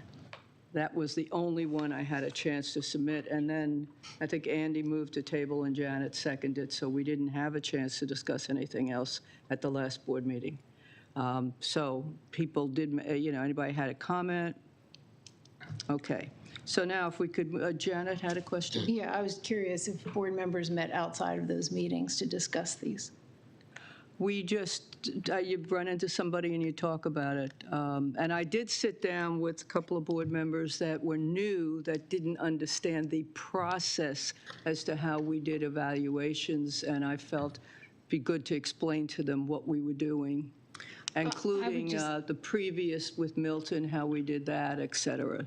I would like to make a comment that it's been pretty apparent that people are meeting outside of board meetings and having definitive conversations and coming with proposals that have been discussed outside of the meeting. So I'm just making a note of that because I feel like it's important, again, to have public conversation about suggestions and ideas unless there is a subcommittee that has been formed. I think that's what we're trying to do tonight, and we are losing some time on doing it, but this is an idea, a draft, for this board to comment on. And unfortunately, we have two board members absent. So is there anything on goals, improve board relations and communications, keep the board informed of important developments and issues, and respond to board requests in a complete and timely manner, establish a positive working relationship with the board founded on honesty, trust, and collaboration, recommend appropriate actions for board consideration, and provide clear, comprehensive, and timely information for deliberation and decision-making, provide continuous education for the board on issues, topics important to ensure effective, evidence-based governing leadership, inform the board in a timely manner of significant outreach to community stakeholders. So anybody have any concerns? Some of this was also in our previous evaluation a year ago. It did have a section on board relations, but somehow that wasn't brought forward this year. And so that's it. Anybody have any concerns about that one, or suggestions for improvements, or? Any comments on adding a goal for board relations? Alan, Andy. Alan. And Andy. Both begin with A, and it's fine. I know one of the things that we had discussed, and I believe it was Bill who brought it up, but I could be wrong, but trying to make the goals actionable so we can measure them. Because so right now, some of these are a little, like in a timely manner. Well, the question is, what are we going to consider timely? I mean, because we get ourselves into trouble when, as we've done before, if things are very broad and then 10 of us have 10 different ideas of what timely means. And then we get down and we sit down and we talk about it, and so it's just, I think one of the ideas that had been mentioned was say more measurable, more so that people aren't kind of guessing at the end what the goals meant. Yeah, well, timely certainly would be something that would be a judgment call, but it would also be, for example, if we found out later that we had been asking for information on a contract, say, on open space, and we find out later, oops, it had been signed months before, that's, you have to make a decision as to why it wasn't, the board wasn't informed in a timely manner. So I think that's a judgment call, but most of these are, and I think the same with the goals and objectives that we received in June. You would have the same discussion about actionable and measurable, I think. Yeah, I think we did. I think Yeah, we did have that action. so are there any particular one here that you, well, thanks, Andy. Anybody else? Do we have a copy of this document? You were sent it, yes. Yes, Alan? Can you tell me the Monday. date? Alan? Yeah, I guess, An email and from me I on think I Monday. said this back in June, I'm of two minds of it, and I certainly was more then. But the more I've thought about it, if somebody's making widgets, it's one thing to say you got to make 12 widgets an hour and you got to do that for 8 hours in the day, and that's what you got to do, and they can have this many defects. That's fine. We're talking about executive leadership here. And it's so complex, so much going on. I worry that trying to reduce executive leadership into measurable goals, then it's like we're putting a microscope on and we're only looking at tiny little slices that can be measured of what's going on. Now, the responsibility, I think, to that then is to make sure that there's continual communication. What the other thing we preach around end of the year evaluations is there should be no surprises. And so whether our mid-year evaluation is sufficient or whether we need more feedback, I think it would be useful for the president to know how we as a board are seeing these things and not just plopping it on the president at the very end. But I would worry about trying to tighten these up so much that they become too picayune and not substantive enough. Okay, maybe should I move on to number 2 so we can accomplish it? No, I think we still have questions on number 1. Dick? I like to thank Ginny for taking this project on. I know she's talked to a number of people on the board. I listened. Yes, I know I've spoken to her about some things, and I know other people have too, and she's kind of coordinated a lot of comments into I think something that we can discuss. And this is a nice way to handle it, and I appreciate it. Thank you. Yeah, Thank you. Sorry I interrupted you, Jenny, but of course you were about to go on to the next slide, and you'll see with the next one, these are more measurable. They are very much clearer. Yeah. Before we go on, can you just get a sense of the board of adding this goal into the goals and objectives for the president? So who would be in favor? No. 1, 2, 3. So I believe we've got a majority that's in favor of adding this goal. So. Okay, goal, manage CA's financial resources in an economically challenging environment. Achieve FY23 budgeted goals as global challenges and impacts persist and intensify. Complete capital improvement projects on time and under budget. Increase the percentage of resident households that have CA memberships. Increase supplier diversity in accordance with CA's MBE policy. Andy? All right. Number 2, complete capital projects on time and under budget. First off, we're not going to make that. I can tell you that right now.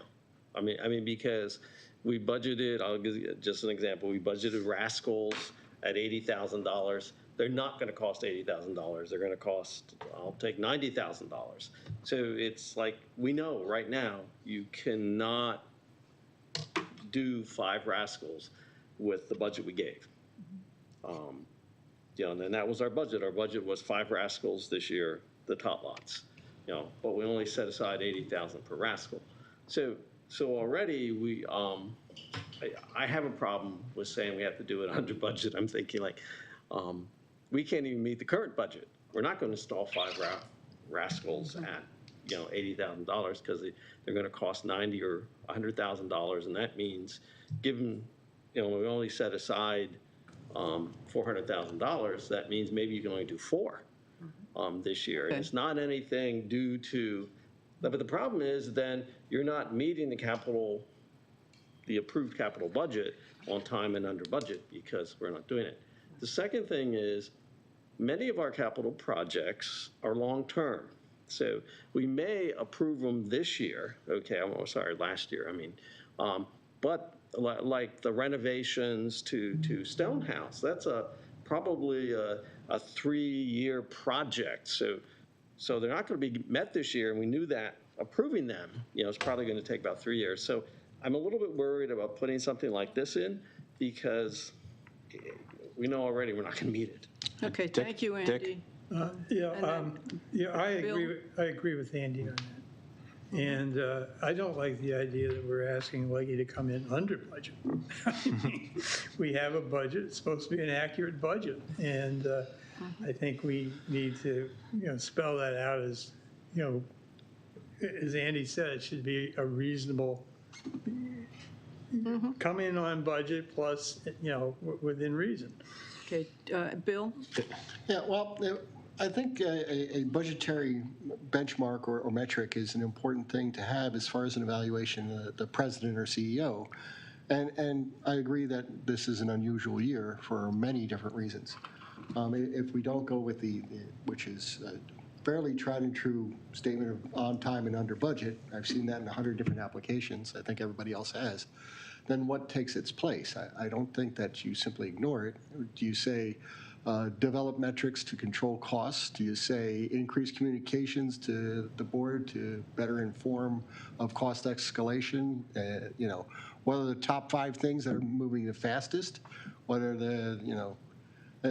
there's got to be some way to evaluate how the performance of money spent for the year is seen by the board at the end of the year. And that's not a good or bad. That's just we all want to be responsible about that. As we talk about, the ethics, the fiduciary part of this job is, if not equally important, maybe a little bit more. I don't know for sure, but it's a big one. And Blake, do you have any input as far as budget and goals and? Well, we do have quarterly reports that are incredibly detailed, so the board is kept informed that way, and we both provide the report as well as presentations on a quarterly basis. So, the latter half was about communication and how would the board know. I would agree with what Andy and Dick said, that I would venture that the point of adopting a budget is for me as president CEO to try to meet that budget. Alan? It seems to, I'm sorry, were you not done? If I could just follow up, are you saying that the quarterly reports that are provided will capture and accurately describe the increases in Andy's case of what the actual cost of a rascal is now versus what it was when the budget was approved, and what you expect it to be when we actually purchase it? Is that included in that quarterly report? So there's variances explained, and that certainly is where you get at some of it. In my president reports, I think pretty much all of last year in the challenge section, there was always some description that had to do with supply chain and labor costs, and we will be adding to that with inflation and that kind of thing. So there's a few different ways that you find out. So I guess what I'm trying to understand is, are we back up in board relations and how it's communicated, or is it that I am to run the organization to meet the budget, right? Because I see those 2 different things, Alan? potentially. And that's sort of where I was going. I think that first bullet captures the second bullet as well, because budgeted goals have to do with both capital and operating budget.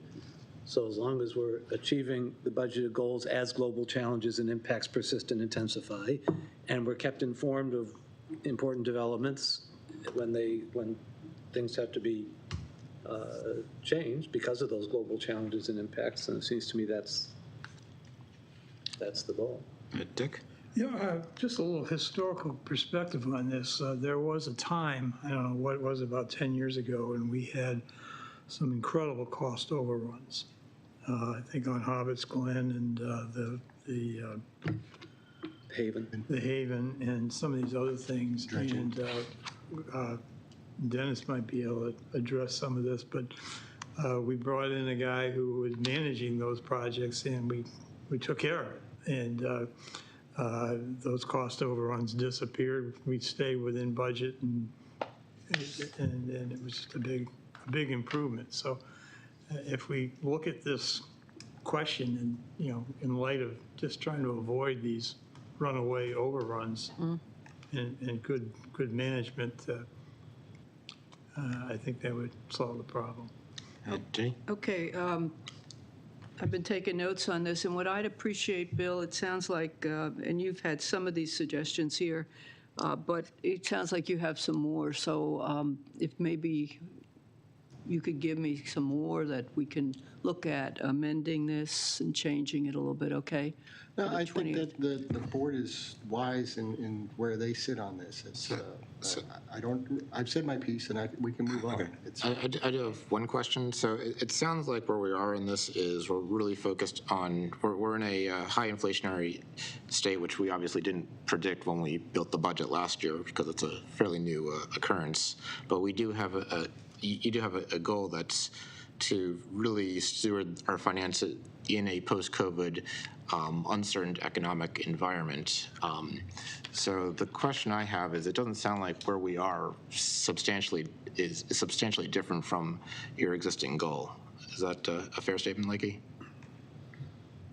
I think so. I mean, I can't speak for longtime board members that had experience with some kind of negative. I will clearly state for the record that under my 1 year of leadership, we beat budget. So I don't know what else there is to say on that. And I'm fine with the first statement and how you characterize the goal. I should manage to budget and be a responsible steward of the finances of the organization and hold my senior team to that bar. And I believe not only are we doing that, we've exceeded it. And I can't speak to how something was characterized. I have not seen that in the past for CA. Okay, so based on what you agree on, if you can update your goals with respect to the budget accordingly, that'd be appreciated.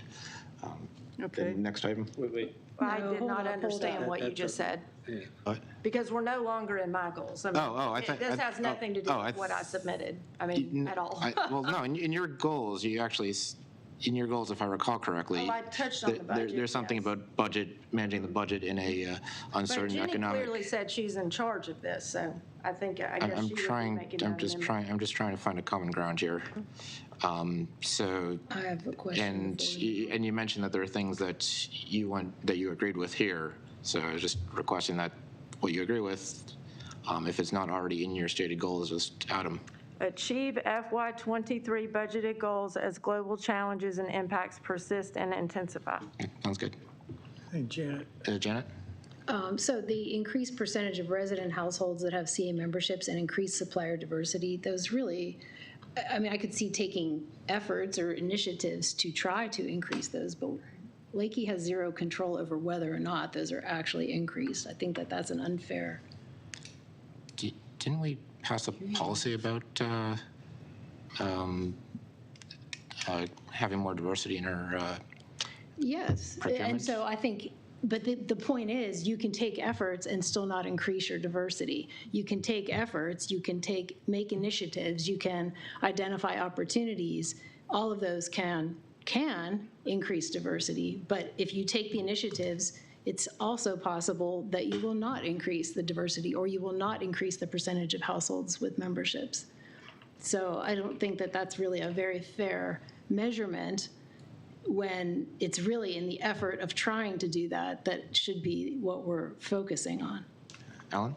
Yeah, I guess I understand the point you're making, but I see goals all the time with leaders at all levels that they're expected to, whether it comes from the board to the senior executive or whether it comes from the senior executive to their direct reports. My goal for you is that you cut safety issues by 25% this year. That's the goal. Now, there can be reasons why a goal doesn't get met, and those get discussed at the end of the year, but to just give an A for effort seems to me is not the way to go. Well, I guess you guys have it all Andy? figured out then. Okay, a couple of comments. One, I think we should drop goal number 2 for the reason that Alan said. It's really included under the first one. Talking about I'm sorry, bullet number two. Because it's really included under the first one. It's part of the CA. It's part of the budget. And every quarter, we get a, we get a report on how things are going, which includes the capital budget. All right, the percentage of resident households. My difficulty with this is our facilities only have a capability of holding so many members without degrading service, okay? So although it would be nice if everybody in Columbia would ice skate, okay? If they did, we couldn't do it, okay? I mean, and so part of my problem with goals like this is there's no corresponding, there's only so many people we can hold at the ice rink. There's only so many people we can hold at each of our facilities. And so that by itself wants us to limit the number of memberships. I mean, because we can't build enough, we can't build 4 or 5 ice rinks to if there's that kind of, if that's the goal. So, part of me says what you want to do is every year when we do the budget, there's a goal set for both the membership, which is based on certain numbers of membership, and the board approves that. And so what I would suggest is that's what we measure. Did we meet those targets that we set? Not like an arbitrary percentage that let's add 5% more memberships, because we did base the budget on selling a certain number of memberships at this price, which is more memberships than we had, last year. And so in essence, we do have a goal to, I'll say, increase memberships, but we build it into the budget, and I'm not sure that I want to just kind of pull that out of the budget process instead of saying, let's just try to make what we've set as the goal in the budget. Bill? Yeah, Andy has a valid point. I think when we had the advisory committees here, we heard both from tennis and golf that they were pretty much at capacity already. Yeah. Beyond that, in our first meeting when we first had the president's goals presented by Lakey, I brought up the question of membership at that time, and Lakey responded that that was inherent in the budget goals, and I believe that the goal in the budget right now is to increase dollars from memberships by 11%. I may be wrong on that number, but it's in that neighborhood. So that already was part of the discussion. This changes it from a percentage of revenue to a household, and it doesn't even specify how many, if it'd be ridiculous to say, well, we increased it by 5 so you meet the goal, but I don't think that's what's going to happen. But it changes it from house. If you guys want to revert back to percentage of revenue and say 11%, then, you want to say 10, you want to say 12? I don't know. But that is, membership is half the business here, and we're pulling out of a historically low dive caused beyond, pandemic. That caused that. I get that. But we should still be climbing, and that should be part of our goal. It's half the house, and I think that's important. How you want to actually state it, let's work on that language. But that's where I think we are on this. Alan? Yeah. This is a discussion we've had off and on. I guess I haven't heard the we're at capacity argument made in the past, but what I have heard is there's a trade-off. There's both the dollars that we get, and that's important, and so I'm very sympathetic to, we've already got this built into the budget, so let's go with it. But there's also the question of I don't know what the right word is, being useful in the community, being attractive to people in the community, and so raising participation rates, we've talked about a lot as well. So, we actually get more money from people by having them buy memberships, but then they don't use it. That less wear and tear, less costs us less. But that's not what we want. So it's not just a dollars thing. It's also a people and participation thing. So for this purpose, if we already have it in the budget as a dollar figure, I'm okay leaving it there.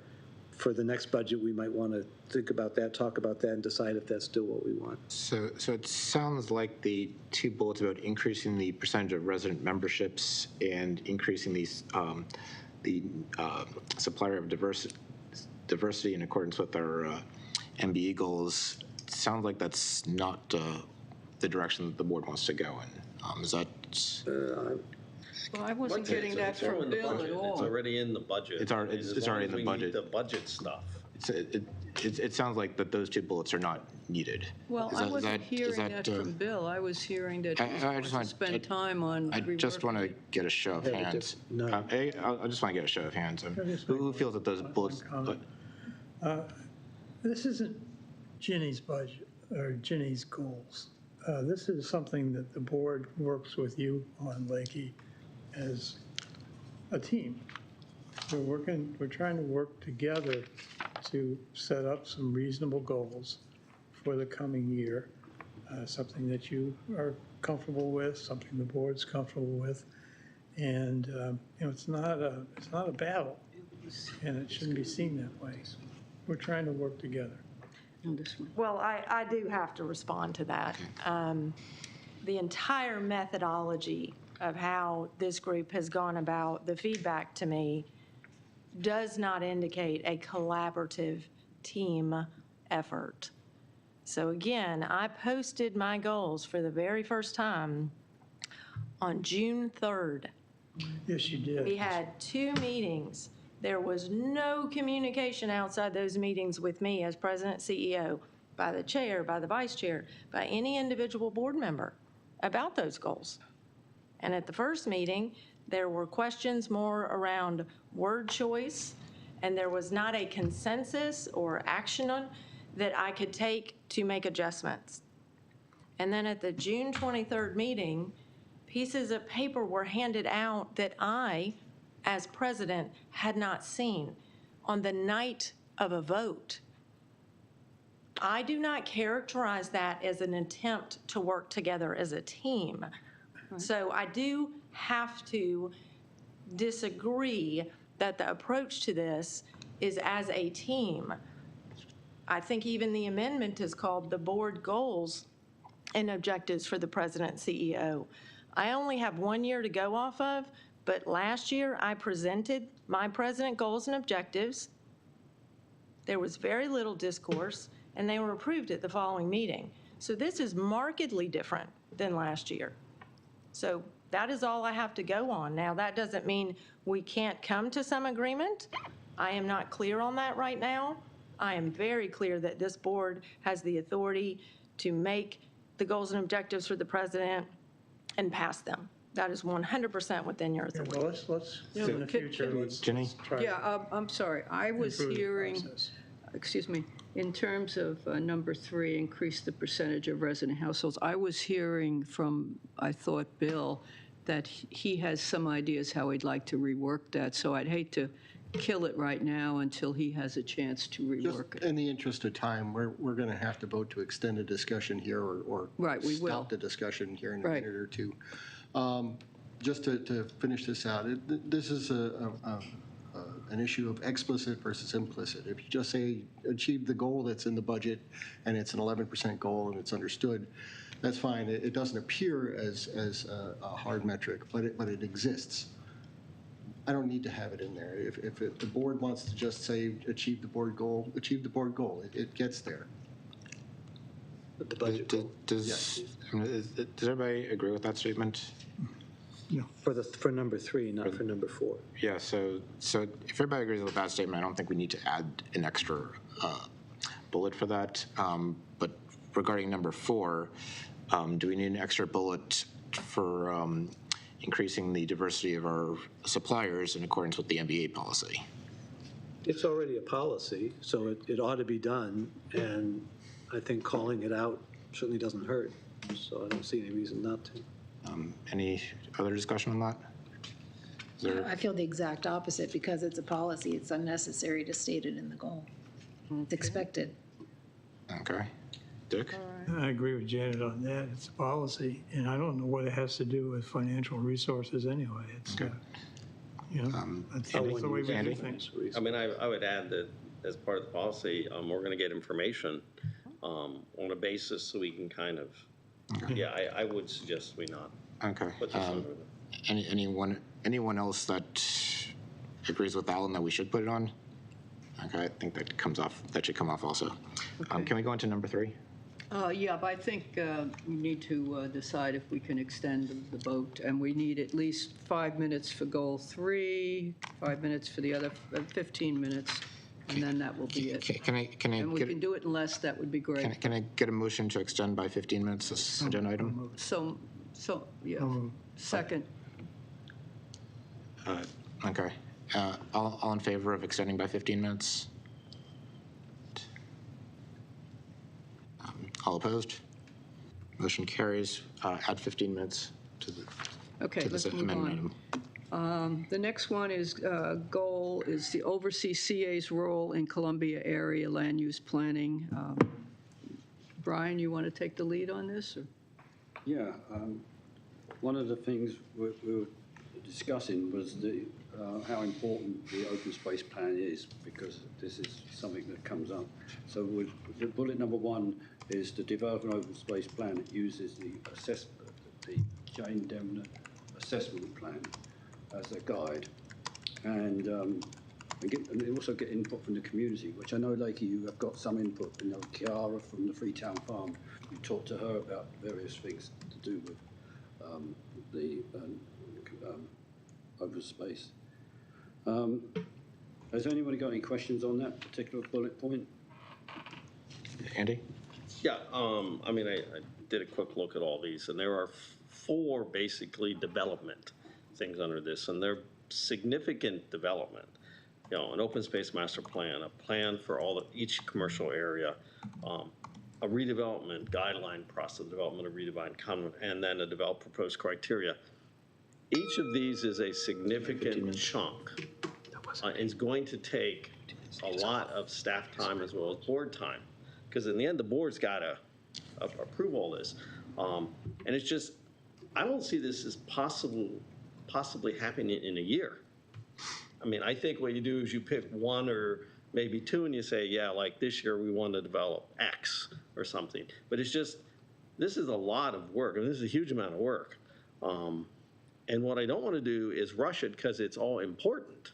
And so, you know, if you're going to develop an open space plan for all of Columbia, I mean, we got 3,000 acres. That alone would be a major goal, I would say, for a year. You know, so this is what worries me about this is I understand some of these, and they're very ambitious, but there's an awful lot of work to do here. If I could make a quick add-on comment to that exact point, the other thing I would bring up about that with my notes is that it would also likely require consultant time. The open space plan, for instance, Jane Demner led it, but it was supported by consultants. So none of that is in my current FY23 budget. Consultants. Janet? I was having the same thoughts as Andy. It just seems very, very ambitious. I think that all of these are good ideas, but I think we would have to prioritize these to have them all. And I mean, unfortunately, if we had our board strategies developed, then we could try to align our board priorities with the goals for the president. But you know, especially now that it's already into July, so like a quarter of the year is gone, these would have to actually be accomplished in 9 months. So I mean, I think we would have to choose one, possibly 2, but I agree that to do any of these justice is going to require a significant investment of time. There's another aspect to this. That doesn't mean, they're just going towards a particular goal, developing an open space plan. Maybe the wording should be more, start to develop an open space plan, start working on these particular issues. Because if we don't start working on these particular issues, then we're just going to default into what we got going now without any structure. So that's why it says develop, then we could modify the wording on that. So can I ask you, and the sense I'm getting is that we're already a quarter of the way through the year, and these are fairly lofty and ambitious points. Is there any particular one that you think is most important, that the board feels is most important? Well, I would say what. I'll let Brian first, and I'll go to Dick. Well, I think implementing land use guidelines is something that could be done. And I think this will really guide us when we sort of deal with things like Woodmere and Lakeside. So any development that comes up, and it wouldn't take much for that department to do that. Dick? Yeah, there are two things here that are not involved in developing big plans. One is monitor all land use and get the development tracker back, and the other one is ensure that the execution of easements, contracts, et cetera. So those are not going to involve a huge development process. I would like to leave those in, and perhaps add as a third thing, as Brian was saying, implement a land development guideline. Okay. Janet, then Jen. Just on the easement ones, I think there would have to be some clarification around defining unnecessarily inhibit or otherwise curtail. That's pretty vague. So I think there would have to be something a little bit more substantial to explain what that means. Like Andy? my idea of unnecessarily inhibit might not be the same as yours. Andy? And the problem I have is actually with easements, because that's a board decision. I mean, regardless of what staff might think, and offer and recommend, it's the board who's got to approve the easements. And so, staff can propose things, but it's not necessarily that the board's going to always agree. And sometimes we've modified easements and when they've come up before us. So I don't think it's really fair to put that burden on Lakey in terms of the easements to make sure that, it doesn't necessarily inhibit or otherwise curtail the enjoyment, because that's part of what the board's criteria is when we approve easements. We are supposed to be looking at that. I mean, every time we get this easement, there's these three things. We agree that we've looked at it and it meets this and this and this. So I don't think it really belongs in the president's goal, the easement part. I mean, because I think that's the board. Yeah, and I'll echo what you're saying. Again, when we're doing all this, it's important that anything that is a board responsibility is not a goal for the president, because it's a board responsibility. Right, it's a board responsibility. I would suggest changing the word easements to leases. What? Leases. Leases? Okay. Isn't that operational? Is what? Leases are operational. That is not within the board purview. So yeah, then in that case, it would be a goal for the president. But what about leases?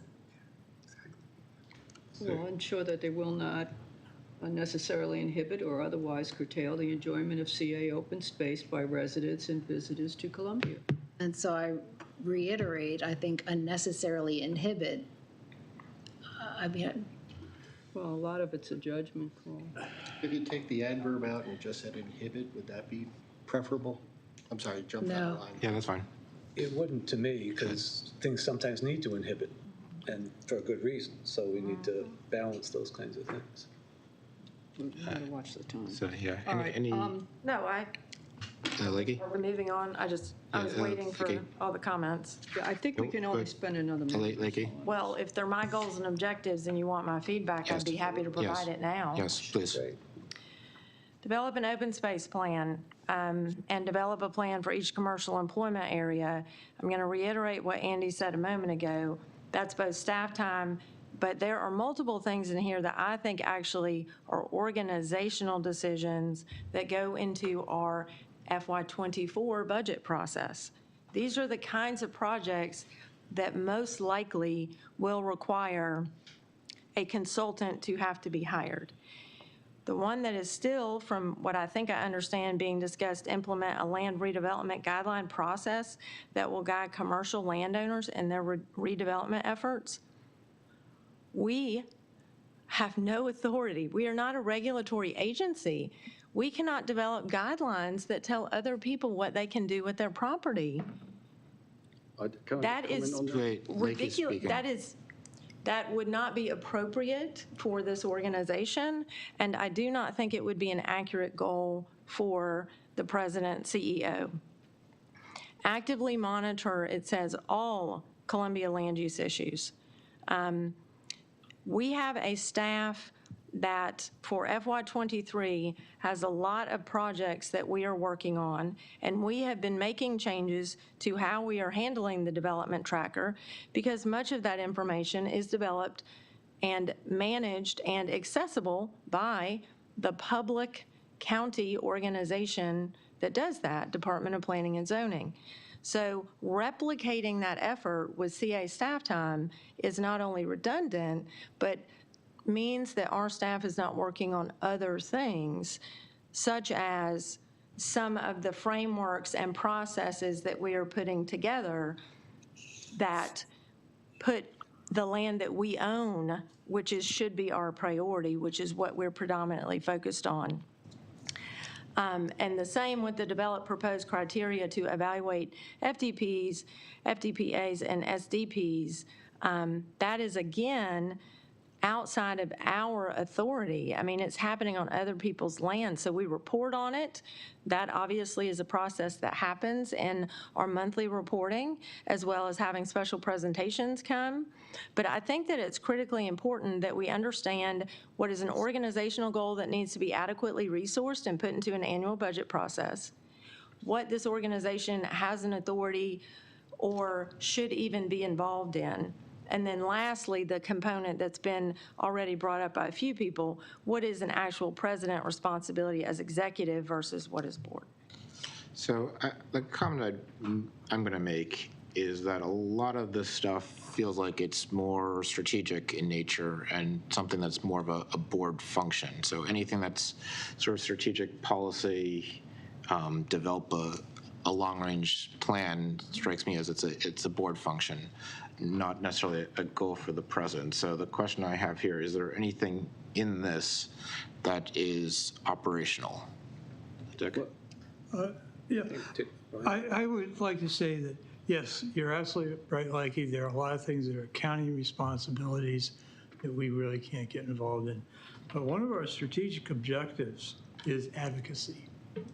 And I see a lot of times when something is up to the planning board or some other county organizations, which really hurts Columbia. Something might be on an out parcel or something's just inappropriate or out of line. And so we have an advocacy option there, and we have an extremely talented person in our planning department who has done some excellent advocacy in the past. So maybe we should change the focus there to one of advocacy rather than planning. So actually that segues into the next goal, is actually an advocacy goal. So so with limited time, I'd like to move on to the advocacy goal. Yeah, let's try and get through this. 2 minutes on the advocacy and 2 minutes on the improved communication, okay? Anybody have any comments on the advocacy for Columbia villages, communities, and key partners, engage with relevant stakeholders to take a key role in influencing 1, Newtown zoning, Howard County by design to support and strengthen Newtown zoning, 2, environmental projects, including the Lake Elkhorn stream restoration, 3, educational issues affecting Columbia, including school redistricting to support neighborhood schools, and 4, work within a harbor trust to protect and maintain Symphony Woods for our residents and defend it against encroachment. Andy, Can please be brief in your comments? I was just going to say, I think we ought to get rid of the land use planning goal altogether. It seems like there's no agreement on it at all. That's sort of where I was going with that. Yeah, so let's move on. So Andy? So, 2 things. One, I think you should actually specifically mention the general plan update. You know, you mentioned, HOCO by design, but that's just the cover name. I mean, That's the means to the end. I think that's what you mean, but you really want to mention general plan update, because that's what's coming. and we got to be prepared and ready to go for it. The number 3, educational issues. This has historically been a village function, and CA at the board level has stayed out of it because it pits village against village. That happens all the time, and so I am very reluctant to put a goal in here that talks about that the CA board is going to take a position on redistricting. I mean, I've been in these situations both when I've been on the board and when I haven't been, just been on the Owen Brown Village board. And you want to pit village against village. That's what you do. Okay. And generally, we've stayed away from it. Dick? Andy's absolutely right. This is a very controversial subject because, yes, there's the neighborhood school argument. On the other hand, there's the diversity argument. I don't think we want to get caught in the crossfire on that. Any further questions on this topic? I will say that just because it's controversial or it's complex doesn't mean that it shouldn't be addressed. I think that as a board, we ought to take the right choices and make sure we're doing well for the people of Columbia. So controversial or complex is painful. I understand that, but that should not be a reason for not doing it or not asking the president to champion it. Any further comments on this? I'll just agree with Bill on that. Yeah, okay. Well, one comment I'll make on this is that at the very least, we could at least provide to the Board of Education where the Columbia villages lie, where the Columbia neighborhoods lie, so that they, when they're doing their school planning, have some concept of what a village is, what a neighborhood is, where they lie in terms of polygons, because sometimes I feel like those boundaries are lost. Advocacy, advocate for walking neighborhoods, which what Columbia was built on. This is not the western part of Howard County where they don't even have sidewalks. This is Columbia. Yes. We walk to schools, and that doesn't happen in a lot of places. Okay. Sorry. Can we move on to the last one and then come back to these? Well, if I could just. Wait a second. So can we get is there a general consensus that advocacy is an important goal that should be in the President's goals and objectives? Can you get a show of hands? Advocacy in general? Advocacy along with these 3 bullets. With the 3 bullets? With the 3 bullets. Okay. I got to get the last one in. All right, goal, improving communication and community engagement, solicit feedback from residents and commercial property owners to ascertain community priorities, solicit feedback from the community through mailings, online, interactive sessions within each of the 10 villages and within Columbia as a whole. 3, expand access and usability of CA's digital platform for all stakeholders, both new and existing. 4, conduct at least 1 new major outreach initiative designed to increase participation among a demographically diverse community in leadership roles within Columbia and CA. 4, communicate with residents and the community in a timely and accurate manner about key decisions and concerns. Chair, can we extend the discussion for 5 minutes just so that we're being honest and following procedure, please? I make that motion. Yes. Second. Second. Any opposition? Okay. 5 minutes. Thank you, Bill. Any discussion on this topic? Is there any opposition to this, Andy? Well, I was thinking the last one, when you talk about communicate with residents in the community, I mean, part of that is our responsibility as a board, because each of us sits on a village board, and part of our responsibility, even according to our charters, is to be a conduit of information back and forth. So it's, I mean, yes, the president has to do it too, but there's a board role in this too. Mm-hmm. Yeah, that's, and we could have overlapping goals. Yeah. We could have overlapping objectives. Yeah. That's Okay. fair. Any further comments or questions on this? Is there any? Just a question for Jenny. What did you mean when you said both new and existing for all stakeholders, both new, expand access and usability of CA's digital platforms for all stakeholders, both new and existing? I think that was a board member that's not here tonight that wanted to make sure that CA reaches renters, and it's particularly specifically downtown. They felt we weren't doing enough there. Bill? if I could make a friendly amendment, the way I read that, you should just say, expand access and usability of all CA's digital platforms, both new and existing, for all stakeholders. Okay. Speaking to that there may be future platforms to be employed. Thank you. I believe that is the reading of it. I think the board should get a will of the board on that, but I believe that's how I saw it. Alan? Yeah, I mean, that is a good question. Does new and existing refer to the stakeholders? Does it refer to the digital platforms? Right. It's redundant if it's stakeholders because it says all stakeholders. So that's. That makes sense. Yeah. Okay. Is there do we have general consensus on this goal, Lakey? I wanted to go back to 4 whenever Okay. we're supposed to do that. Okay. Well, is there a general consensus on this goal? Or any other comments on this goal? Or is everybody on board with this goal? Can you get a show of hands? With the amendments With Bill's amended suggestion? All in favor? We can't take votes, but Lakey has a comment. Yeah, we can get a show of hands just to get a sense of the board. So we'll go back to 4, Lakey. Well, you had said we would go back to 4, so I just wanted to indicate that I have a concern about the phrase strengthen Newtown zoning, how I, as President and CEO of Columbia Association, can do that, given that, again, it's a county function. So I understand it's in the advocacy section, but back to Andy's point, I don't know why it needs to be called out separately than advocate for general plan update and Newtown zoning, but it has an additional point of and strengthen Newtown zoning.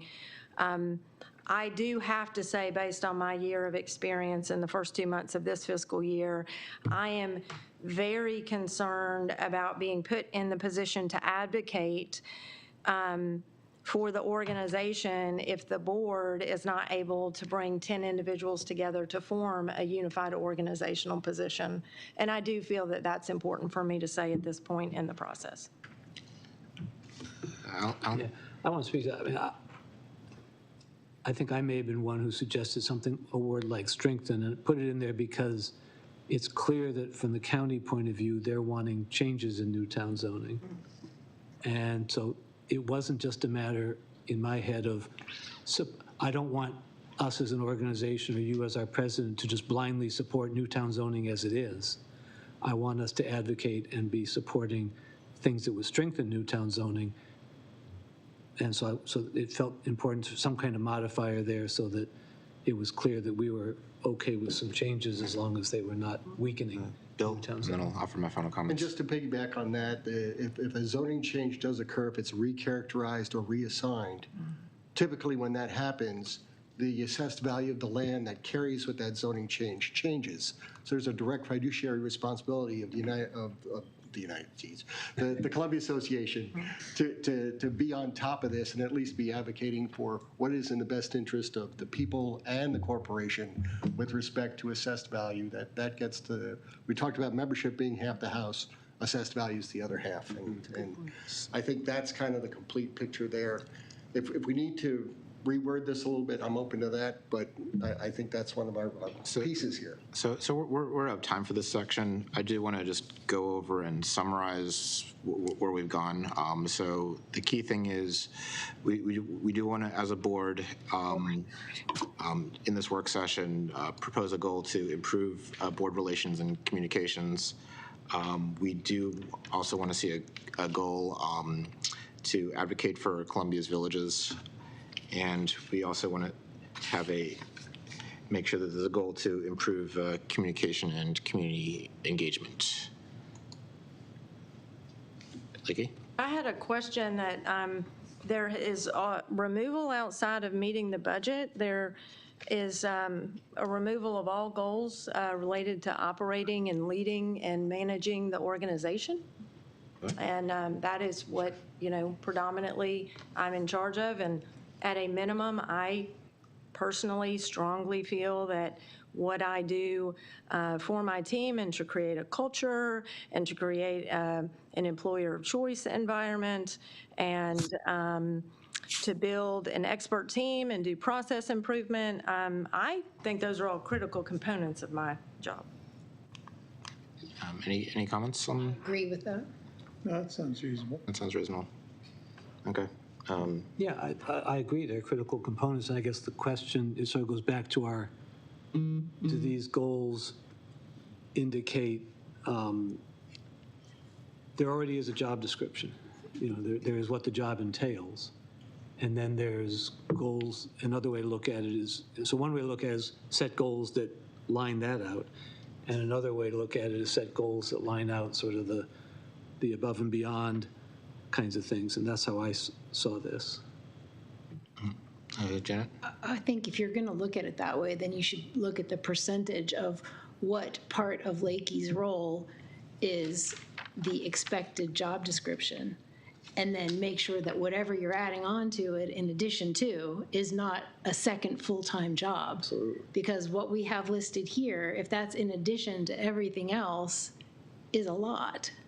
So I think if you're going to look at it that way, the above and beyond has to be quantified as above and beyond what's the meets expectations kind of role and what's the exceeds expectations, and that should be able to be seen and not this vague cloud of an idea. Yeah, I agree with Alan. That if we're going to go that route, yeah, we have to clearly state, you know, what the meet expectations doing your job is, and then add to it if we want any extra things. And we've got to make it clear, because you're right, there's no goal here which basically says run the organization, and that's exactly why we hired her. I mean, do we need such a goal, or is it implicit in the role? Janet? I think the difference is you can run an organization adequately, or you can run an organization that is creating the culture that you want for the organization and therefore to support the community. If people are happy in their jobs, they're going to be better servants of lien payer dollars. So I think there's, you know, managing. I think there's meeting the budget and doing nothing else. That technically would meet the job description. I think that things like creating the culture and, you know, the community outreach, I think is already a part of things. Those sorts of things are what is above and beyond. The job description itself is essentially making sure the organization operates, make sure it meets the budget. There's not a whole lot more that really is, you know, beyond the baseline. So I think what we need to be looking at is what's beyond the baseline. Okay, so as far as the Lakey suggestion, is the board in consensus with keeping the Lakey suggestion? No, I think we need to think about it more. Okay. So Can you, I'm sorry, I'm not sure what you mean by taking Lakey's suggestion. can you repeat your suggestion for? I mean, are you saying include her, the goals that she proposed for herself? Yeah. I think include the that would last be goal a that you good stated. Well, I'm not sure. Lakey, could you repeat the last goal that you stated, please? So it would be all the operational aspects of my job.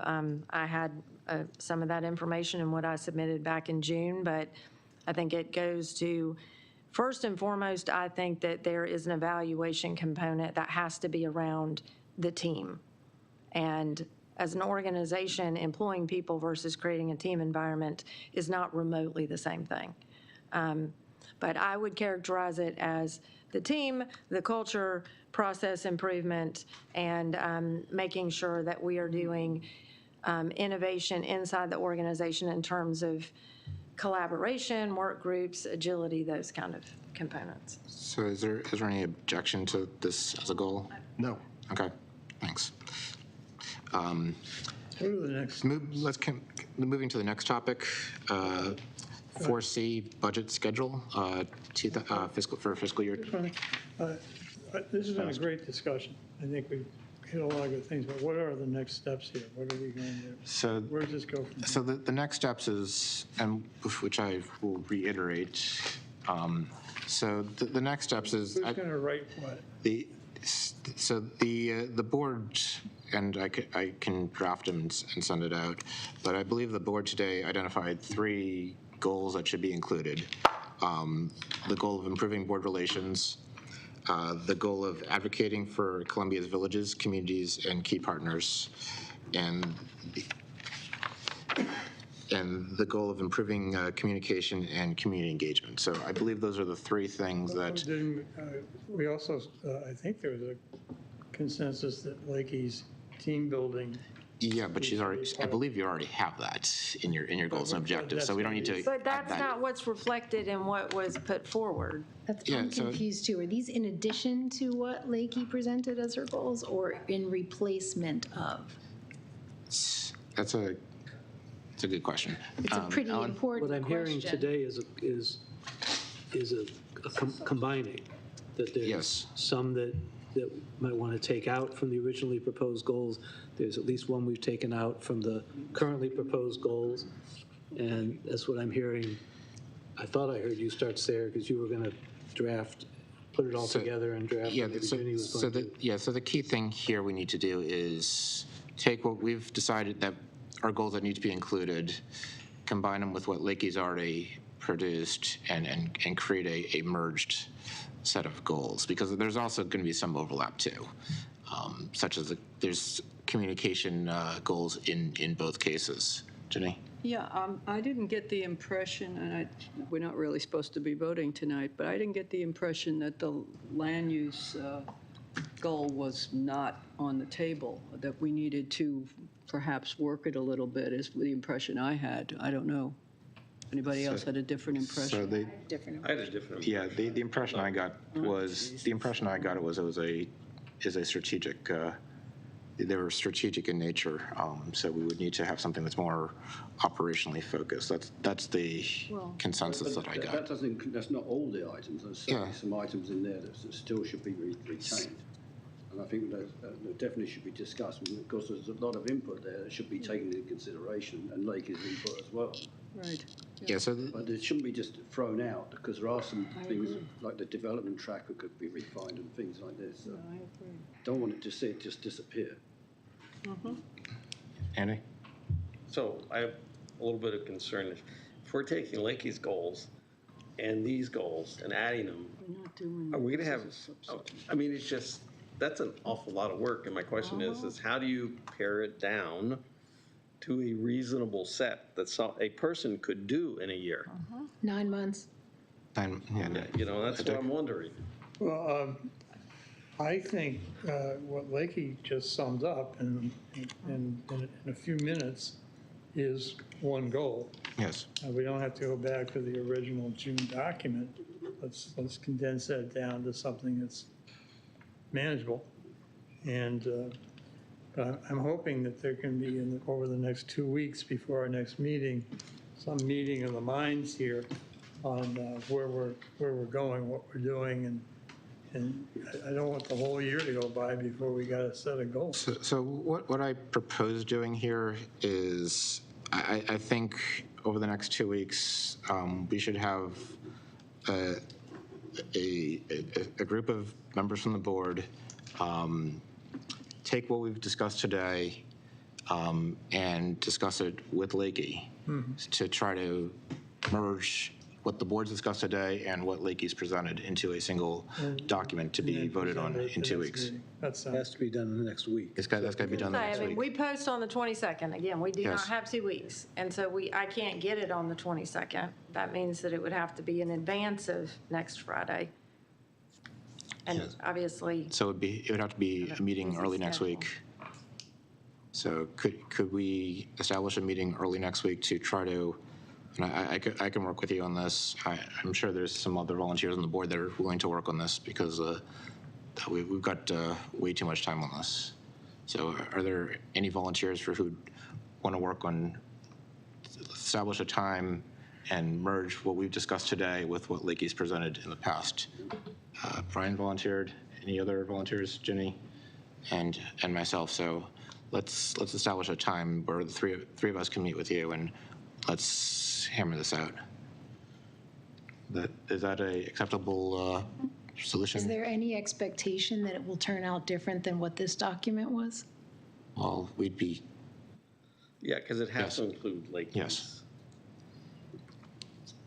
Yes. And I mean, I see zero recognition of any of Lakey's goals in this document. So I'm questioning the use of time around you three meeting with Lakey to further hammer home what you want her goals to be. So it's not hammering home, it's combining the two sets of goals into something that's uniform and something that, Well, I mean, as combined. far as I can tell, what she presented initially was tossed out and replaced. So I'm just really questioning the use of time. and clearly in this meeting, we've determined that it's been well established, and the boards certainly came to a consensus that some of the goals that were presented should still be goals. That's what's been established. So we have a set of goals that the board wants to see, and we've got a set of goals that we've also agreed to that Lake has presented. So we're not going to, so this is not meant to represent what Lakey's presented. She already presented it. But there needs to be some merging of the minds here in the next 2 weeks.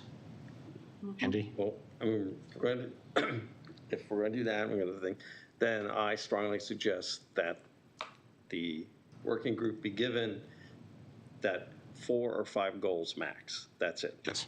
That they got to get it down to 4 or 5 goals. I don't want to see, 5 of Lakey's and 4. Five goals maximum, yes. 5 goals max. Yeah, I agree. I agree with that. 4 goals better. Yes.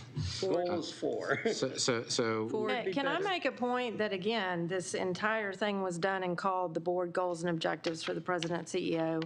I have made in an open meeting where everyone can hear me, my views known. I think I've done that very clearly and articulately. So I don't really want to have another meeting that is not in an open forum where there are potentially going to be disagreements that could not be resolved by a subset of the board. So I would suggest that the board come to a consensus and approve at the next meeting what the board wants the goals and objectives to be. And I can certainly voice, if what we captured here tonight, if I have concerns, I will voice them on the 28th. Okay. All right, let's move on. So you're saying that you do not want to meet with a subset of the board to discuss this? I'm saying based on tonight's discussion and what has preceded this entire process, I do not think meeting with Eric, Jenny, and Brian next week and fitting that into my schedule is going to give an impact that is any different than the impact I would have in an open meeting, and at least that way I would be on the record with what my concerns or thoughts would be. Okay. Okay, we will, let's move on. Next on the schedule is the FY24 budget schedule. So I was going to do a quick intro to what is in the packet, and Susan is going to go into the details. As an overview, what is in front of the board is the board process. So the schedule and the process for the board to move through the budget.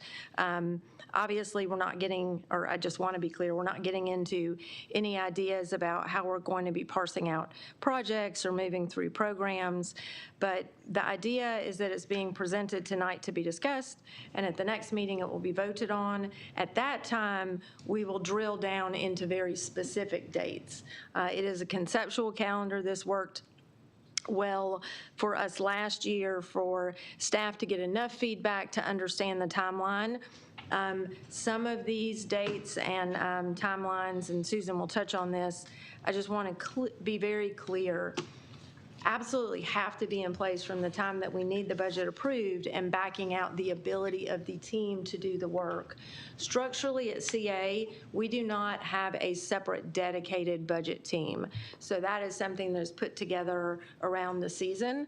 So some of those timelines are the gaps between meetings and how much work we can get done, and then ensuring that we can have a vote in February. So I just wanted to give kind of a big overview, and then Susan's going to kind of walk through the way the timeline is laid out in the packet.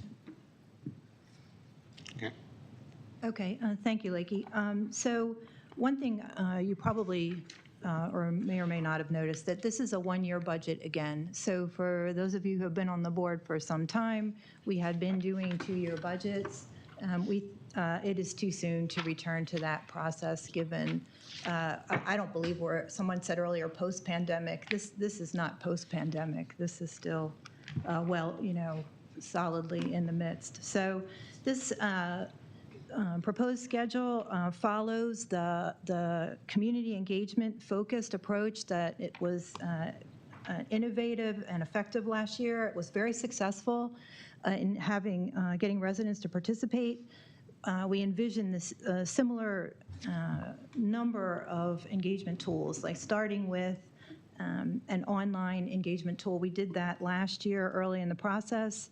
The first online survey, 453 residents took that survey and responded. The second one would be midway through the process to evaluate what the draft would look like.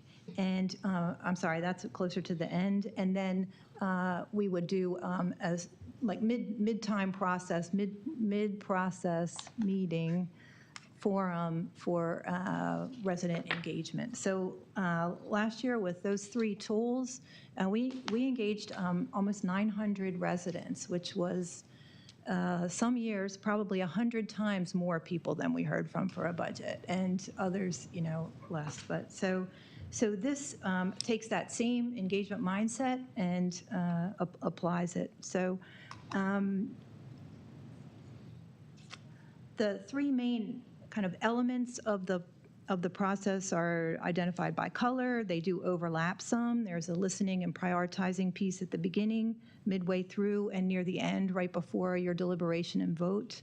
There's the time that staff needs to analyze, to synthesize all the input and all the feedback. And that's where it's really important that we would have the direction from you prior to those periods, because those really are finite, discrete periods. And, we are working around quarterly reporting timeframes at the same time, and other requirements for the staff. And then there's the engagement, revising, and deciding piece. We would need some decisions from the board midway through this process, so that we would know what you wanted in the budget and how we were prioritizing the community input in order to develop a draft, and then their vote at the end. So we'll be continuing with the fixed versus changeable expense format for this interim analysis and the prioritization pieces, and that would be a deliverable that would be provided in late October. So key decision points, the November board meeting, we would be looking to having from you definitive capital allocations, any new initiatives, and guidance on the operating parameters. And then obviously the board meeting in February would be the final vote.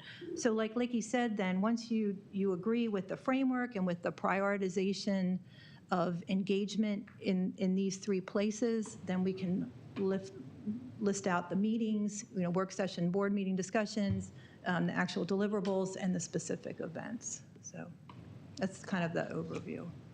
And then can I just do one other thing? I want to just set a little, we're not starting yet, but I just want to establish a little bit of the context and framework. So we still would be wrestling with significant uncertainty around human behavior with COVID, still with new variants and just possible external mandates again. It's unclear. Some uncertainty around commercial annual charge revenue and abatements. Still working to clarify that process, and how the assessment state Department of Assessments and Taxation is handling that and handling the abatement questions, how timely they are on that. We talked a little bit about inflation, and Eric pointed out that really had not been a significant factor in the development of the FY23 budget. But that is significant. So it was wholesale inflation was reported at 11.3% yesterday. So that's 11 cents on every dollar, and you're going to see that in the capital budget. And so just be prepared that it will it will be clear that we will not be able to get as much done with the dollars that are available. And then, we have obviously war, global tensions that are impacting supply chain and pricing. We have, it's just completely random what you cannot get on a timely manner, and that changes all the time. And then very, very important, we have a fixed condition this year with the June 2023 expiration of the line of credit and what the lender would be looking for in terms of our actual and projected financial performance in order to renew that, and that is very important. So just those are going to be some key variables, and so, but more to come on that as the actual priorities are established. If I could just ask a terminology question, just so I'm clear. The green is about the board engaging with the process. The blue is more about engaging the public. Am I? So the blue is solely community engagement, public engagement, and the green is really, in some cases, both, because you would still have opportunities in your discussion to hear from the community, Sure. right? But it's not separate events for the community, No. that sort of thing. Dick? Yeah, Sue, you sure have your work cut out for you. This is. Well, I would say you have your work cut out for you. No, you're the one who's going to be making a lot of these calculations, and, and it's a moving target because we just don't know what the future holds. And so we're going to be, we're going to be relying on you for a lot of insights on, what might happen. I have two questions. First of all, considering how uncertain the future is, the economic future. There's also talk of recession. There's a lot of other things. Is there any way we can put more flexibility into our budgeting process that maybe we can reanalyze things at various stages? I have no suggestions here. I'm just wondering if there's any way that we can be fast to react to, or faster to react to. So operationally, I think we are very quick to react. We reacted with amazing alacrity in the shutdown that occurred in COVID. So we've demonstrated as a team, and even since then, that we can respond very quickly to changes in the economic conditions. And we learned a lot from that, too. Right. What we also, I'm not, it's unpleasant to have to manage expenses to revenues, but we can do that. So what we do quarterly is do an estimate for the rest of the year. So where we don't change the budget, we give you a clear picture of where we think we're going to end the year based on the first quarter or through the second quarter, third quarter. So I think that's probably what you're looking for. That takes care of my first question. Second question, we did involve the public, and I like that because I think we want to get more community involvement in everything we do. And it's nice to know that 900 people cared enough to deal with something like a budget. And but I'm just wondering, honestly, what did we get from that? Did we get any particular insights or any surprises or anything that any real value from that other than the participation? No, I think we did, and I was just, kudos to Lakey for driving that engagement and coming up with this, because for decades we didn't do this, and this is new and hearing from people, and I think in the prioritization of what the community told us they valued, and I'll let you talk about it because I didn't.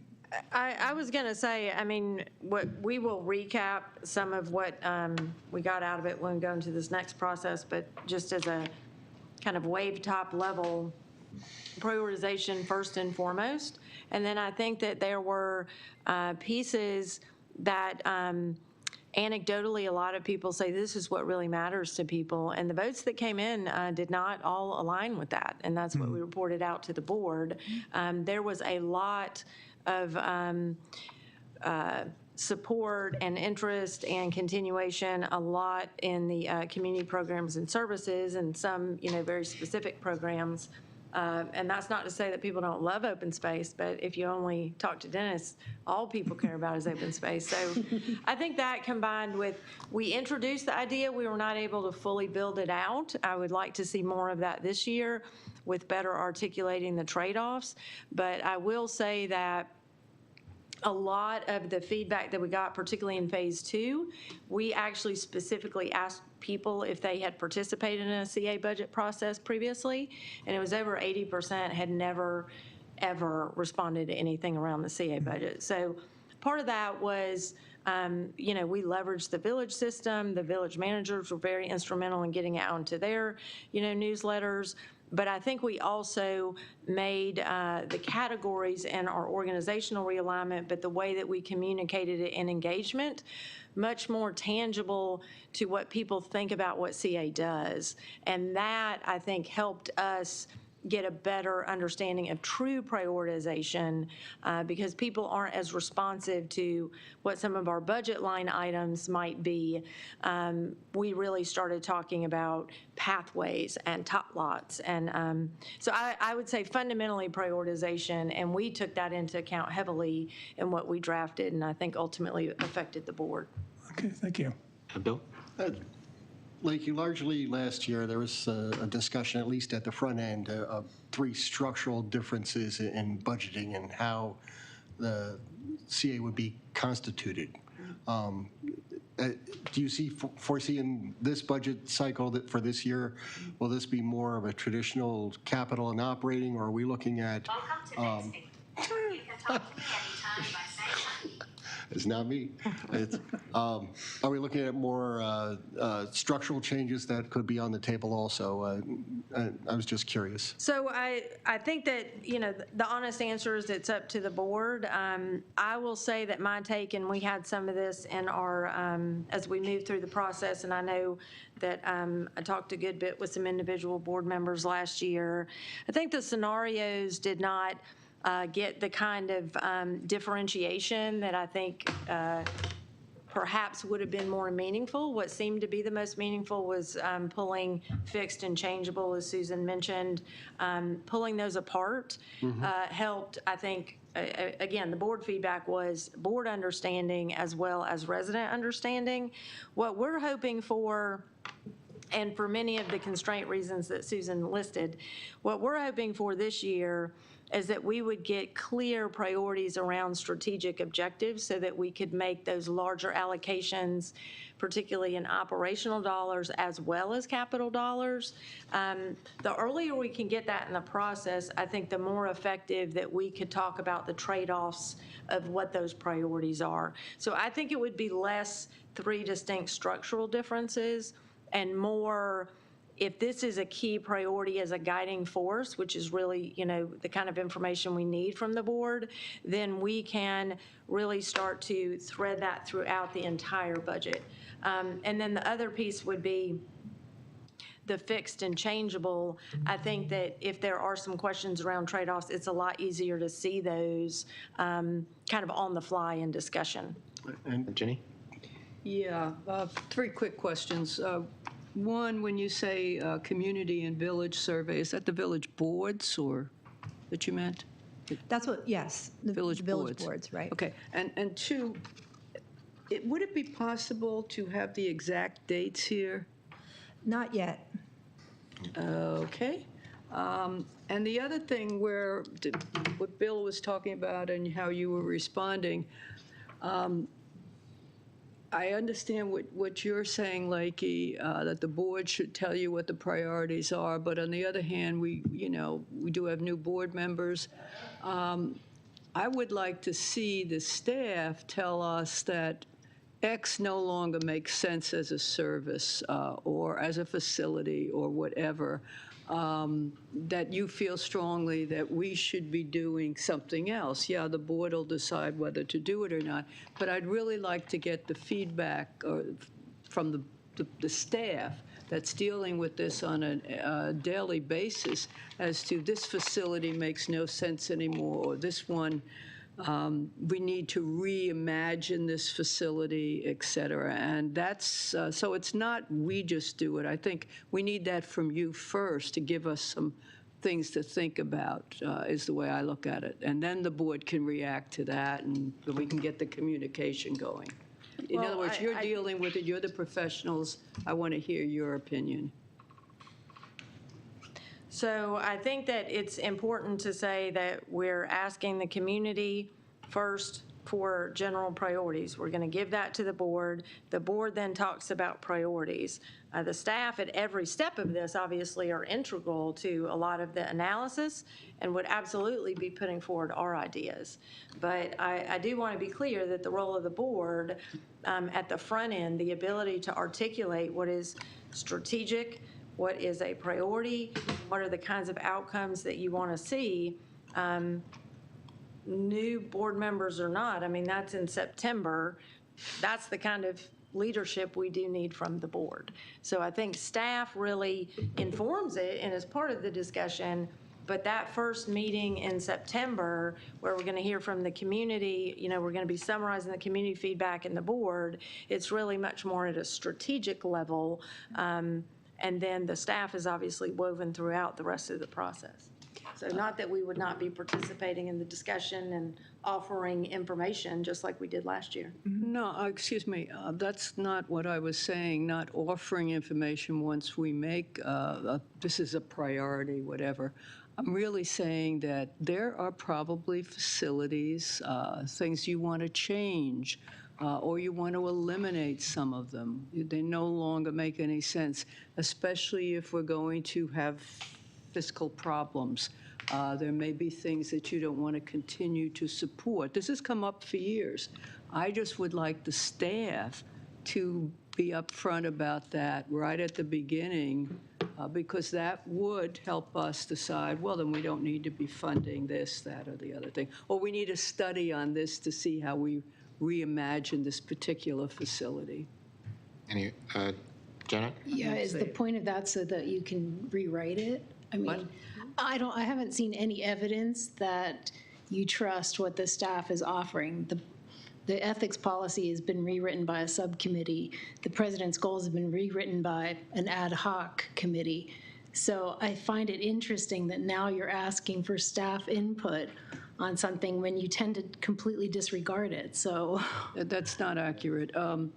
And I can give you examples of where I was working with staff on, for example, the tot lot policy, and we were a pilot in Oakland Mills. So Anyway, we're about out of time for this section. Yeah. I do have one question. So last year with the scenarios, you presented the scenarios in terms of fixed and changeable expenses, but the final budget was the old budget process without fixed and changeable. Is that going to be the same this year, or is the final budget also going to have the fixed and changeable structure? No, we would need to do the final budget in a more GAAP accounting kind of format. So we would use the standard structure for the final. So the structure, the structure of the scenarios and the structure of the final budget will be two different structures like last year? Yes. So the question I have to the board is, was that confusing to people? Did that make sense to people as far as understanding the differences between the scenarios and what was finally passed in the budget? Because they're basically two sets of numbers that you have to look to trying to figure out. Dick? We had a different set of objectives last time around. We had a board member who was very anxious to make swimming pools free, and we wanted to find out how that would apply. And we had another question was, were the individual programs, or were they paying for themselves? Were they being subsidized? And I think we cleared that up. We found out that, yeah, we could make the swimming pools free, but we couldn't afford it because we needed the money that was coming in, et cetera, et cetera. And the other thing is, yes, we did find out that, dance programs were paying for themselves, and not only paying for themselves, but also paying for the swimming pools. So that was a very useful exercise. We've been there, done that, and I don't know that we need to revisit it. So I guess the question I have for staff and the rest of the board is, should we go with the same format for this, for the scenarios in October and the final budget, or have separate formats, the fixed and changeable in September, October, and the standard budget in February? Jenny? I'd like some scenarios along the lines of what I was talking about. Yeah, we weren't not contemplating doing scenarios this year because it really wasn't, as like you just said, so it didn't achieve the differentiation really of different lines of business models for CA. So, and I would say if you don't find the fixed and changeable helpful, I mean, we got a lot of feedback on that from board members and from residents that was helpful. But again, for us to meet GAAP accounting and just the entire way our budget's set up in software, it would have to go back to the GAAP format for the final adoption. But again, those numbers directly align. Right. We just, put them together. Andy? Yeah, I mean, I think like it's very good.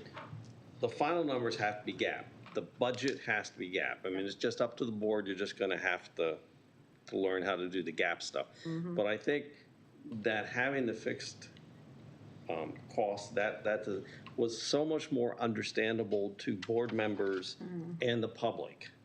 And you're right, at some point then at the end, you map it to the GAAP, but that's for us as the board members just to we just got to know the map. Bill? I think it'll also be really important with all the things that Susan mentioned at the beginning, that there's going to be a whole lot more variable and less fixed this year. So it'd be important to understand those aspects and lenses. So. Okay, so the general consensus is to have GAAP in the beginning, and then obviously you have to have the standard format. Is that fixed and variable in the beginning, and then fixed and variable, and then GAAP at the end. Sorry, I'm mixing up my terminology, but is that the general consensus of the board? Yes. Any objections to that? Okay, thanks. Next, we have 4D easement requests. So Dennis, could you introduce the easement requests? Before I turn the presentation over to the petitioner, I'd like to cover a couple of items. One, Jessica Bella was not able to be here tonight. I'll make sure that I take good notes. If there's something that I can't answer that comes up, I'll be sure to get back to you on that. Secondly, you might recall that Howard Hughes, Greg Fitchett gave a presentation, I think in early March, and he covered Lakefront North, and so I think many of you have already seen this in the past. There are really 4 basic easement requests. One is a continuation of the multi-use pathway. There's a request for a public water line, right here. Good, thank you, sorry. And that's for a fire hydrant that's going to go in that easement area relatively close to the multi-use pathway. One is for a sidewalk connection to the Warfield Promenade that connects to Little Patuxent Parkway. And one is for vehicular access into the Lakefront North neighborhood. So what I say is that CAT members have reviewed the easement request. We fully support them. That this is we are so very, very lucky. It's a statement to how valuable Columbia is, that someone is willing to invest and risk hundreds of millions of dollars. And I feel like staff, we have to be good stewards of the Columbia concept, but also have to move Columbia forward. And I feel like these easements help do that. So with that being said, Laura Schoenfield, who is Vice President of Development for Howard Hughes, has a presentation to make on these easement requests.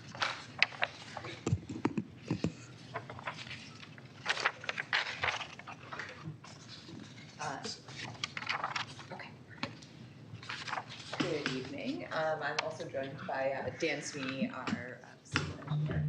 In case we have a lot of technical questions I cannot actually answer. But I think that was a great introduction to what we want to talk about. I just wanted to go through the 4 easements that we were talking about and just also introduce the idea of them just as really a fulfillment of the Downtown Columbia plan, which was focused so much on creating connections for the community. And these 4 easements really fill the idea of those connections being created. So I pulled back up just to give a sense of where we are also in the process right now. You can see the 2 areas highlighted on this slide. The larger yellow area is the final development plan, and the smaller blue area is the site development plan that is, they're both in review with Howard County at this time. The review is a step in the long process that will also lead us to a public hearing to discuss all of the changes. So that's kind of in process now, and just wanted to update on that note. So I will flip. That's the right button. Maybe that's not the right button. Push all the buttons. Okay. So I just also wanted to pull up a diagram of the site. This is a zoomed in portion of Lakefront North, and I'm actually zoomed in again on the next one, so we can talk about where the different easement requests are.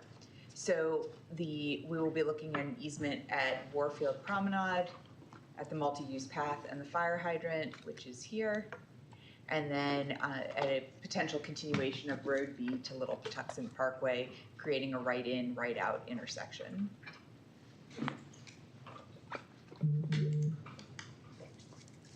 So these are the documents that you have in your package. I've actually done a little zoom in as much as possible here to look at them, but there are 2 easement requests, actually 3 easement requests really on this one page. So if you,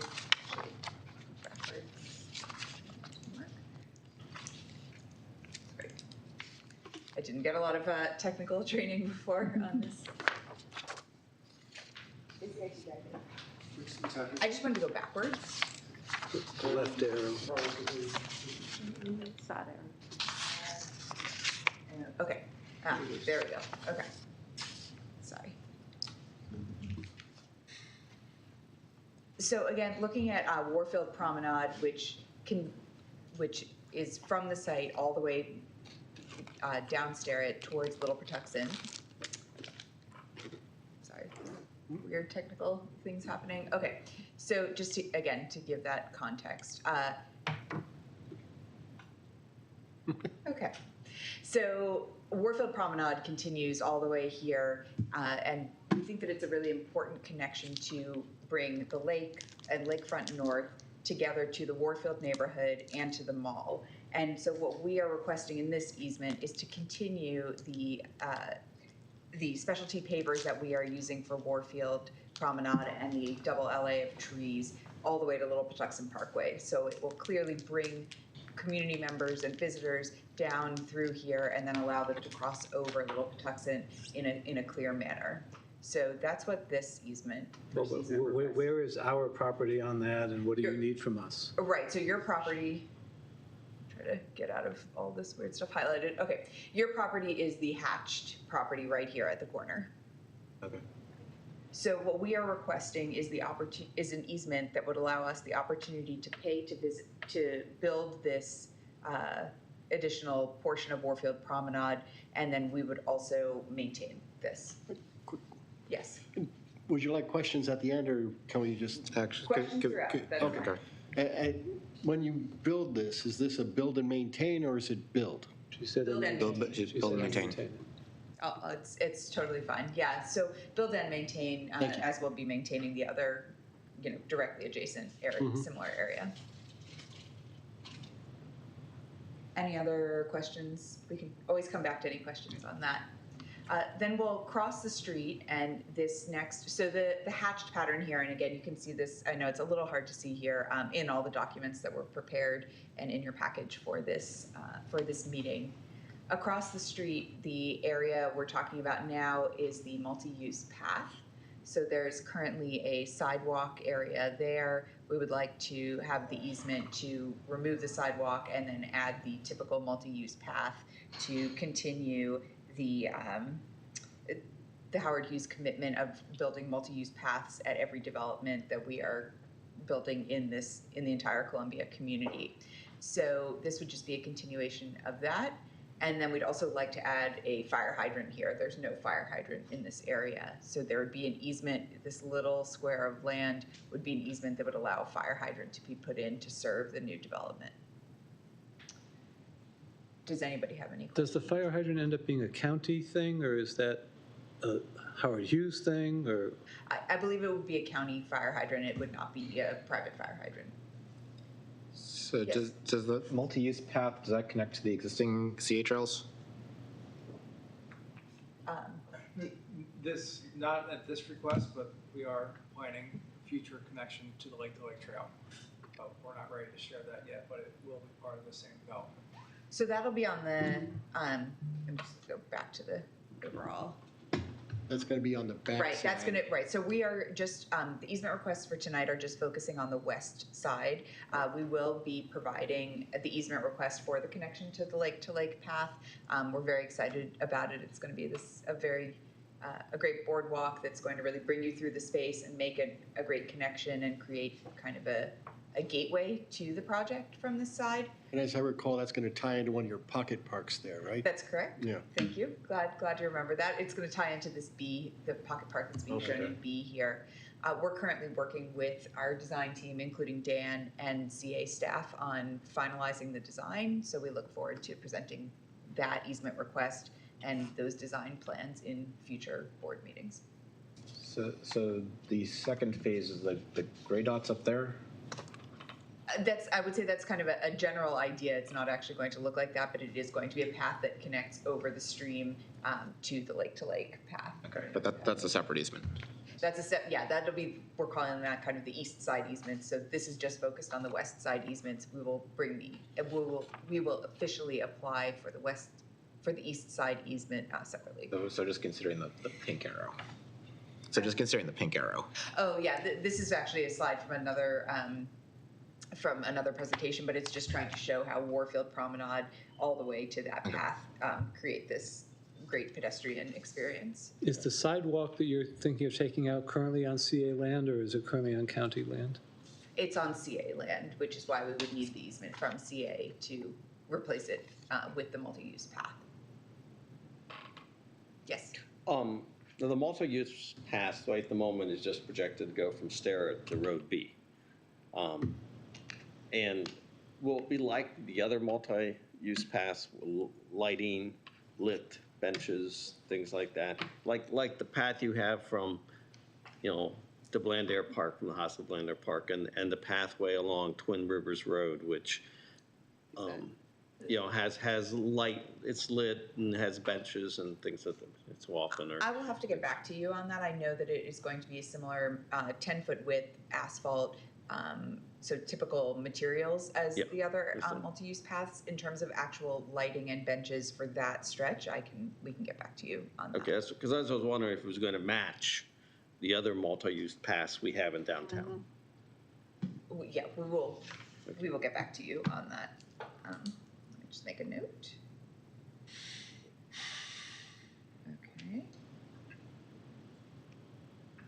Any additional questions? All right. Actually, sorry, while we're on this page, again, refreshing your memory on the last one, which has a separate document, is taking Road B, which will be, I'm sorry, I do have one other thing. and you can also ask questions later, but they come up. On the multi-use path. Sure. And what I didn't see here was exactly the gas station entrance. Is that still there? I mean, yeah, that's right. It's still there? Yes, the gas station entrance will remain. It's directly across from the P in Patuxent. So the pathway will come up to the gas station entrance, and then curb cuts, and then then continue on to the. It's right there. Okay. Yeah, it's all shown here. So right there. yes, Thank you. we will continue same egress for the ingress and egress for the gas station. Okay. So Road B right now is not projected to connect to Little Patuxent Parkway. We are requesting an easement, and I will show exactly the detail of what we need from CA in a second, but just the overall concept. We want to make sure that the pedestrian experience, visitor experience, resident experience is really the best in moving people from the lake and the Lakefront North development back out over Little Patuxent and into the rest of Columbia. Without this kind of without this new intersection, this area is going to really be landlocked.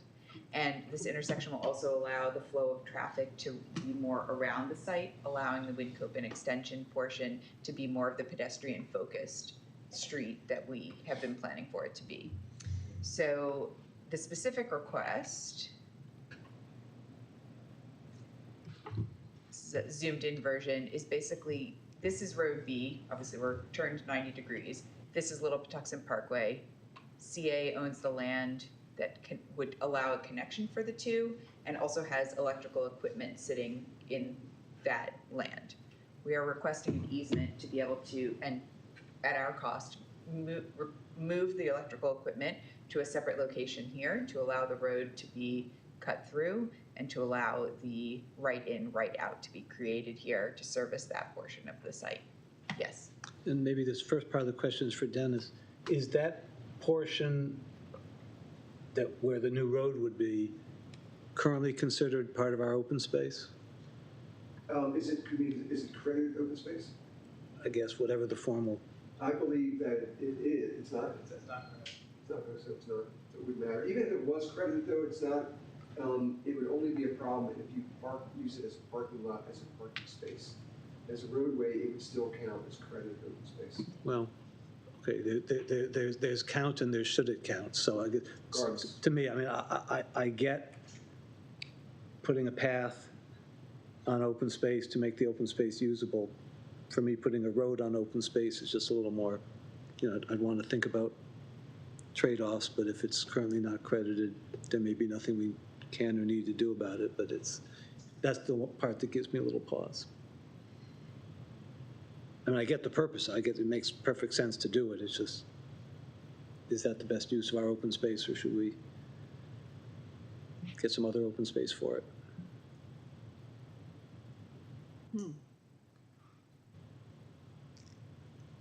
Any additional questions? Okay, all right. Okay. I think this one's going to go right to the civil, I think. Okay. But based on Little Patuxent Parkway and in that area, you got 3 turning movements in a pretty close proximity. Have you done any line of sight calculations on this so that it'll pass muster with the Department of Traffic and the planning? And you should probably come up to the microphone so that people who are. Well, actually, I will. You got this one? I've got this one. Great. Which is that we are. Sit down. I may need him for backup. We'll see. But the answer to that question is that we have thought of those concerns. We are working on the line of sight and working on discussions with the county on. Yeah, because I would be concerned about granting an easement that may not pass muster with the county, though. That's the concern.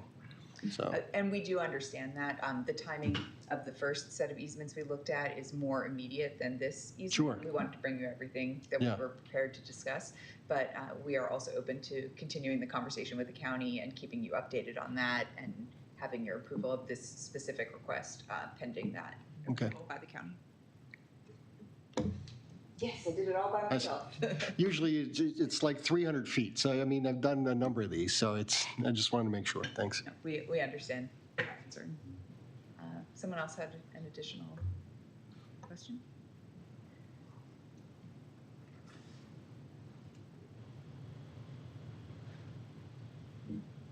Okay. The rest of the presentation is just the additional actual, squares of the easements, the plats as they would be done. And so that leave this presentation with you, I think, since it's on the computer, but also happy to answer any other questions as they come up. Okay, any further questions on the easements? Actually, I just have one question for Lakey. Is this going to require, are we going to have 4 votes scheduled, 1 for each item, or is this going to be a single easement vote? We often do it as a package. If the board wanted to do it as separate votes, I mean, you could, but it looks like Andy will. Andy? Yeah, I would like just at least to pull out the road one separately. The other three are pretty standard, pathways and utilities and things like that. They're very standard. They're very good. But the roadway may take a little bit more discussion because of the closeness of the building, as well as what Alan brought up about, kind of putting the road across open space. So that may require more board discussion. And it sounds like there's no immediate need to actually do that right at the moment, and we could probably wait for some of the county information to come back and give some reassurance that there's good line of sight and it's doable and things like that before we grant that easement. So I would prefer that at least we separate that into that part. Any further questions, comments on separating this into separate votes? So, Oh, yeah, we were just discussing, I think we are fine with that approach. If we could look at the three that are on the one page as one package, this one as separate, contingent on county approval, and then we could continue the conversation on this as we present the east side easement. Are there any objections with that approach? Just a final comment that if it does pass muster with the traffic engineers, I think that, it's a good idea. Yeah. Okay, so please plan this for 2 votes. Thank you. Question for Dennis on this. Yes. Beyond that, there'd be some, what's already talked about, there'd be some pavement on open space. I know we already have some pavement on open space. Is there any downside? We're often having to weigh benefits against costs. in terms of connectivity, there was just so much upside to this that I don't see a downside. Well, I know you don't see it overall, but I mean, is it going to cost us anything? Is it going to remove our ability to do X or Y? I mean, just. So whenever you grant an easement, you give up some property rights, but this was always part of the plan, that connectivity, so I don't see that as much. Any further questions? Just a comment. The only, I believe that this section was the original bus loop open space when Columbia was initially done. And when we get a circulator here, this will be taken by one mode and not necessarily. We were going to get a monorail back in the 70s. Monorail? Went to West Virginia. So just, that's a comment. We can move on. Okay. Any further comments, questions about the easements? Okay, that brings us to section 4E. Can I get a report out from the Lake Elkhorn Stream Restoration Subcommittee? Yes, I can do that. Thank you. As chair of the Land Use Committee, I was asked to give an update from the committee as we worked on the project. And the first thing before Dennis leaves, I want to thank the staff for the 25 documents we've received so far, and also for the tours, which were really informative. Dennis and John McCoy took us on a nice trip and saw the reasons why we ultimately need to restore this. The committee's still looking forward to the flow chart we requested. I presume that's probably in the works, right? No. Do you want me to comment or let him finish? Could you let him finish first, and then you can comment? It's important because the public can understand what the up-and-coming process and give input at appropriate times. It is clear that the stream and the riparian area needs restoration. This is not a for and against situation. It's an understanding the process that will lead to improvement of Lake Elkhorn and the stream valley that feeds it. We'd also like to formally ask the staff to confirm that the beech forest is not going to be affected in any way, and also the staff that will have a final voice when you get the plans, so you have a final veto power. We also look to see all entities involved in the restoration, just like stream restoration downtown. I think, Alan, you asked a question of Sharon about that, and one really good example of where different organisations got together was in downtown. You had the community college, you had the developer, which was then General Grove Properties, and then you got private entities, and they all worked together on that whole stream reach. So it's very important.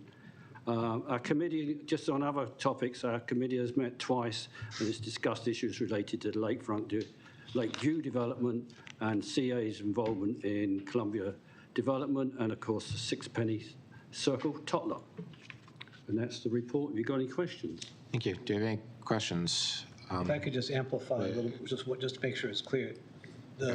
What we heard, one thing, I'll say, the we that is I heard on the stream tour that we took with John and Dennis was that the beech forest, the beech grove was not going to be taken down, and that CA had approval rights over whatever plan shows up, once wherever down the road it shows up. So we just wanted to make sure that I heard right and that is part of the deal. Any further questions, comments on the subcommittee report, Lakey? Yes, so my understanding when we amended the agenda ahead of time to do this was for the subcommittee to report out to the board as a whole to determine if, because that's normally how subcommittees work, they meet and then they report back to the board, for the board to determine if the recommendations are what you want. Particularly these involve staff time. So there were requests to do this flow chart and timeline and identify all the responsible parties and develop a time frame for each responsible party and where the board will have input and where the public would have input. And then there was also a request to provide a monthly update, including if the status update is there's nothing to report.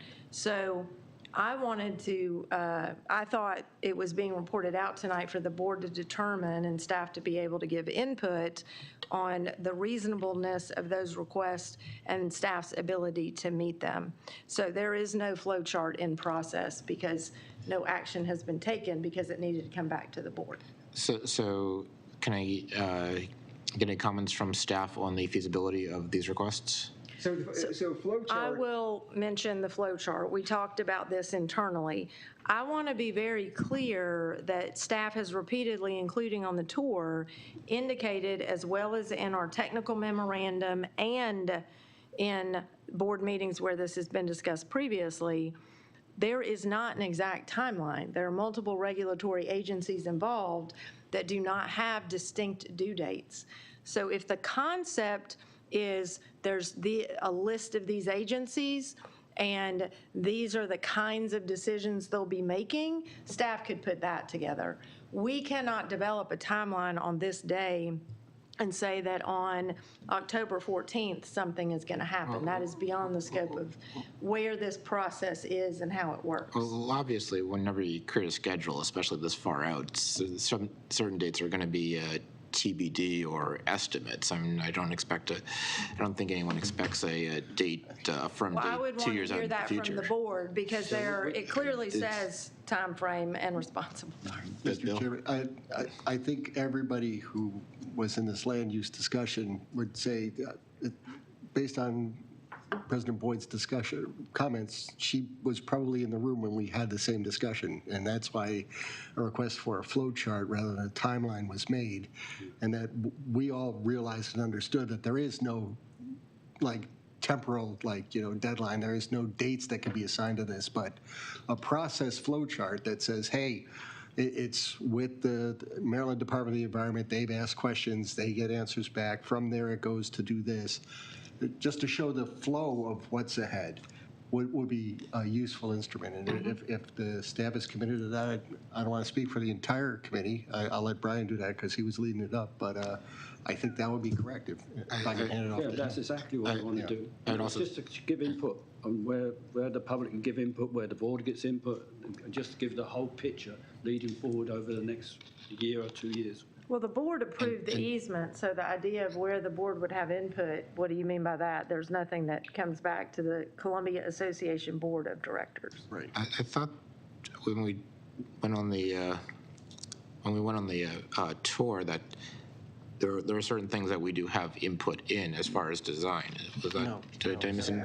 No, that was, I believe the Watershed Advisory Committee gets to weigh in on it. Okay. And then it goes forward from there. And that's an easement from what I understand. So But going back to the flow chart, again, if a date is known, there's no reason why not to put it on the flow chart. If there is a date known. I said if and when a date becomes known, there'd be no reason not to put it on once that information is known. But certainly, if it's not known, you can't put it on there. Any other questions or comments as to the feasibility of this request? And then again, I just wanted to Ginny? hear from, Ginny? Yeah, well, I think, like he's asking to hear from more board members. I actually, when this came up in the committee, thought this was something that was probably already done. If you're managing a project, you would have an idea of what are the tasks, what are the deliverables, who's responsible for them, what are the other partners that might be involved. And if you have it, sometimes to a great extent, you do have it, what are the dates that things are due. So I assumed that already existed, and the thing is to make it available to the public, because you keep getting, when can this happen, when will this happen? And also board members are asking that, so just, make it a public thing. I didn't think there was any big deal, because I assume you can't function without that already. Any further questions or comments on the report? I had a question whether all board members wanted a monthly status report, including if there is nothing to report. I just wanted clarity on why we would produce a report saying there's nothing to report. Dick? I think the board has spoken. I think you know what the board wants. And we're not going to hold a vote because it's a work session. But we want to know what are the key points in this, and where does input go in? That's all we want. Alan? And if I could say that last clause about including if there's nothing to report was really meant to say, if there's nothing to report, we're not asking for some big report. We just want to make sure that it hasn't fallen off the radar, and you can just be a simple nothing new to report, sort of like the legislation, no new legislation, nothing. Lakey, you have one last comment? Yeah, I just want to say again, I'm going off of policy documents that are in all of the binders everyone has. So when a subcommittee meets, forwarding that to the president CEO when there were 4 people in attendance and saying, do these things, is not representative that the whole board has spoken and is in agreement. So I believe the purpose of bringing a subcommittee back to the board, as I understand it here at CA and in my general career, is to confirm that the board is in agreement. And so that was really, well, he just said that the board has spoken and I should know that. And I'm trying to clarify that I received an email with an attachment. And so I was not clear that the board was in agreement. So we're about out of time for this segment. The question I have for the board is, are there any objections to this request? I think it's important to understand the time commitment required. So I think a monthly report could mean a lot of different things. I think the flow chart would be useful just for a general understanding of what the process is so we know where we are in it. But I mean, I don't think the board has spoken because I wasn't consulted on that one. I mean, I haven't seen the subcommittee report. I'm sorry. When I ask the question, are there any objections, I'm asking for the board's opinion right now. Yes, and that's what I'm providing. So in terms of any of the other pieces, I mean, a status report, if we have a flow chart, to me, the status report would be like, here's where we are in the flow chart. Yeah. And that would be the extent of it. If that's what we're talking about, then I think that that's relatively reasonable. If you're expecting a development tracker report on the stream restoration, I think that that's unreasonable. So, Alan? Yeah, no, I think for me it's the former that you said, and I think I agree with Lakey that it's not up to a subcommittee to direct the executive to do anything. So I think this is the work session. Let's bring it up for a vote to formalize it at the meeting on the 28th. Well, does this actually require a vote? Well, if we're going to direct the CEO to do something, I think we should be clear and do it as a vote. Okay, can this be added to the agenda for 2 weeks? Yeah, since it was added tonight, I am comfortable with adding the vote to it at the next meeting, yes. Thank you. So the next topic is pre-filed state and county legislation. Wes? Yes, as you can see from the report that was submitted to the board, there is nothing significant to report. General Assembly is not in session. I did review the Howard County Council legislation. If there is a particular bill with the council, with the county council that this board is concerned about, I would certainly be all ears and can take note of it and follow it. So I'm going to assume that there's no questions on this report. So that brings us to questions only. Do we have any questions on the Spotlight on Columbia? Yes. Yeah, my particular question came up related to the original development tracker, which was a chart that told us the status of all the development. And I wondered if that could be brought back onto the site, because I know that people in the community found that really handy, because it was a one place to go where it was really simple to go to. You could look down and you could see whether the CA was going to be involved in that particular development or not be involved. Yeah. And I'd request maybe bringing that back. Is there any reason why it was deleted anyway? So would that request be feasible? Well, that exact request was made last month, and I provided an answer last month. Should I repeat it now? Sure. So we made the change because of staff time. So we are spending a lot of time, as I was alluding to earlier, taking information that is publicly available and making it available through our staff time. So right now, the allocation of staff time towards a process and a work group for encroachments, a process improvement for how easements move through the organization and what groups look at them, a process to get our entire GIS system up off the ground and built from scratch. There are multiple things that are happening, and in particular, that group working with the new GC office is really where the priorities are around what is happening on land that CA owns, first and foremost. Second, we wanted to actually expand the exposure of the multiple important planning things that are happening across the community. And that is why we include the information on transportation as well as major projects. So what we have included in that exact development tracker is a step-by-step guide to look up information at Howard County. The feedback that staff had gotten as they produced the development tracker was often as they got a question and they would talk to somebody on the phone and say, okay, you go to the Howard County website and you click here and you click here. People are like, this is so much easier. Now I can look up everything I want. Y'all should just tell us how to do that. So those are the steps we have taken. So I would not recommend that we go back to that level of detail for staff priorities and resource allocation for the organization. I believe are much more important around what I just described than doing a detailed chart that is also available somewhere else.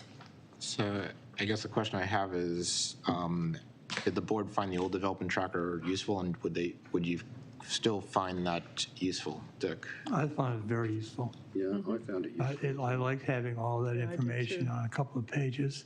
Yeah. And there are several projects that I could follow that way. And so much easier than using the Howard County website. The DPC website is not necessarily very intuitive. So is there a general consensus that this tracker was useful? Yeah. Yeah. So I think there's general consensus that we should lobby the Howard County government to clean up their website. That's what we should be doing. It'd be time better spent. I don't think we've got control of the Howard County website. We have control over asking them to do a better job. But there is one aspect of the development tracker. It told you that the CA was working on that particular one, and it gave them an opinion of the CA. Mm-hmm. You know, there was always that little comment, so you knew where the CA stood. So I don't know where you find that now. Alan? And that's the part that for me is, the format is not for me the issue. It goes back to advocacy. And part of why we wanted the development tracker in the first place was to highlight CA's role in advocacy, make the board more aware proactively of what was going on that we should be concerned with and thinking about. And if that can be added back in, can be included in the format the way it is now, I'm fine with that. My concern is that this feels more like just sort of a boosterism of current development, and I'd like to be more focused on Brian, advocacy. or Bill? Sorry. I know the hour is well past the late hour here, but is it possible to characterize or distill the advocacy in some sort of vehicle without reproducing all of the work done for the county? I don't have any need for the staff to repeat all that, if that's, I'm with you on that. Right. So what are you proposing that we don't make any changes to the? I don't think that we should bring back the development tracker wholesale as it was done before, but if there is a valuable piece of that, or there's a piece of it that people find valuable, that's probably the best way to say it, then we should probably look forward to integrating that further. And I don't have a solution at this hour what that exactly is. Andy? I think that's the action item. Andy? Well, I think one of the things that would help is like a little section here highlighting where CA intends to take a position. Yes. Because a lot of times it was like, it's all fine, no position, that's fine, but it's the ones like I'm going to ask tonight, for Dennis, is the FTP 204A-1 in Harbor's Choice. Is CA taking a position on that? Because that's the accessory apartment. I mean, maybe we aren't, but it's just, it wasn't clear. It's like, oh, this is kind of an interesting one, because it's rare to have an individual propose an FTP. I mean, this is a very rare situation. And so it was like, have we considered it and are we taking a position? So I think if we could have some indication on some of these, or if there are others that, yeah, we're gonna go down to the planning board, or we're working with the property because we think we need to make X, Y, or Z changes or something. Yeah. I think related to that, it wasn't clear to me I love the format, it's pretty, it's got a lot of good stuff in it. It wasn't clear to me why the particular developments were chosen to be highlighted. And so if we could include some of that Andy's talking about, that Bill's talking about, that would help me. Okay.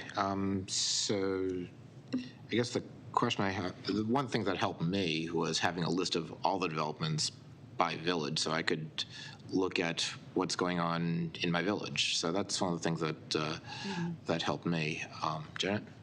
I don't think that the value of the tracker is up for debate. I think what we should all be considering are the trade-offs required. So if we're going to ask that the tracker come back, we are giving up other progress that Lakey just described. And so the GIS and the, whatever. So, I mean, I think it is important to discuss what pieces of the tracker that people found valuable and that could potentially be incorporated elsewhere, but to be married to that document in that format is to say, I'm valuing this over these 3 other initiatives because it sounds like that's the amount of time it takes. So it's a trade-off. No one's questioning the value. It certainly is valuable. But is there another way to get the same information or comparable information that provides value without requiring the amount of time investment? It's like a budget. You can afford this, but do you want to afford it? Because you then can't buy this. So that's what we're looking at here. It's a trade-off. Any further questions or comments on the tracker, Dick? Jen makes a good point. I think the question is, how much time does this take? How much time do these other projects take? What is the value of these other projects as opposed to the tracker? And then we can decide which piece the board feels from a strategic point of view is most important. So is it possible to get sort of a list of the trade-offs if we're to put the tracker in? What are we giving up? I thought we heard that already from staff, and I'm willing to take staff's statement at face value, that those are the projects that they can do because they freed up the time from the compiling the tracker. So the question for me is, can we add those pieces in, and would that be a reasonable ask? So I guess what are you proposing be added? That there be statements of why a particular development's being highlighted, and what, if any, position CA is proposing to take on it or has taken on it.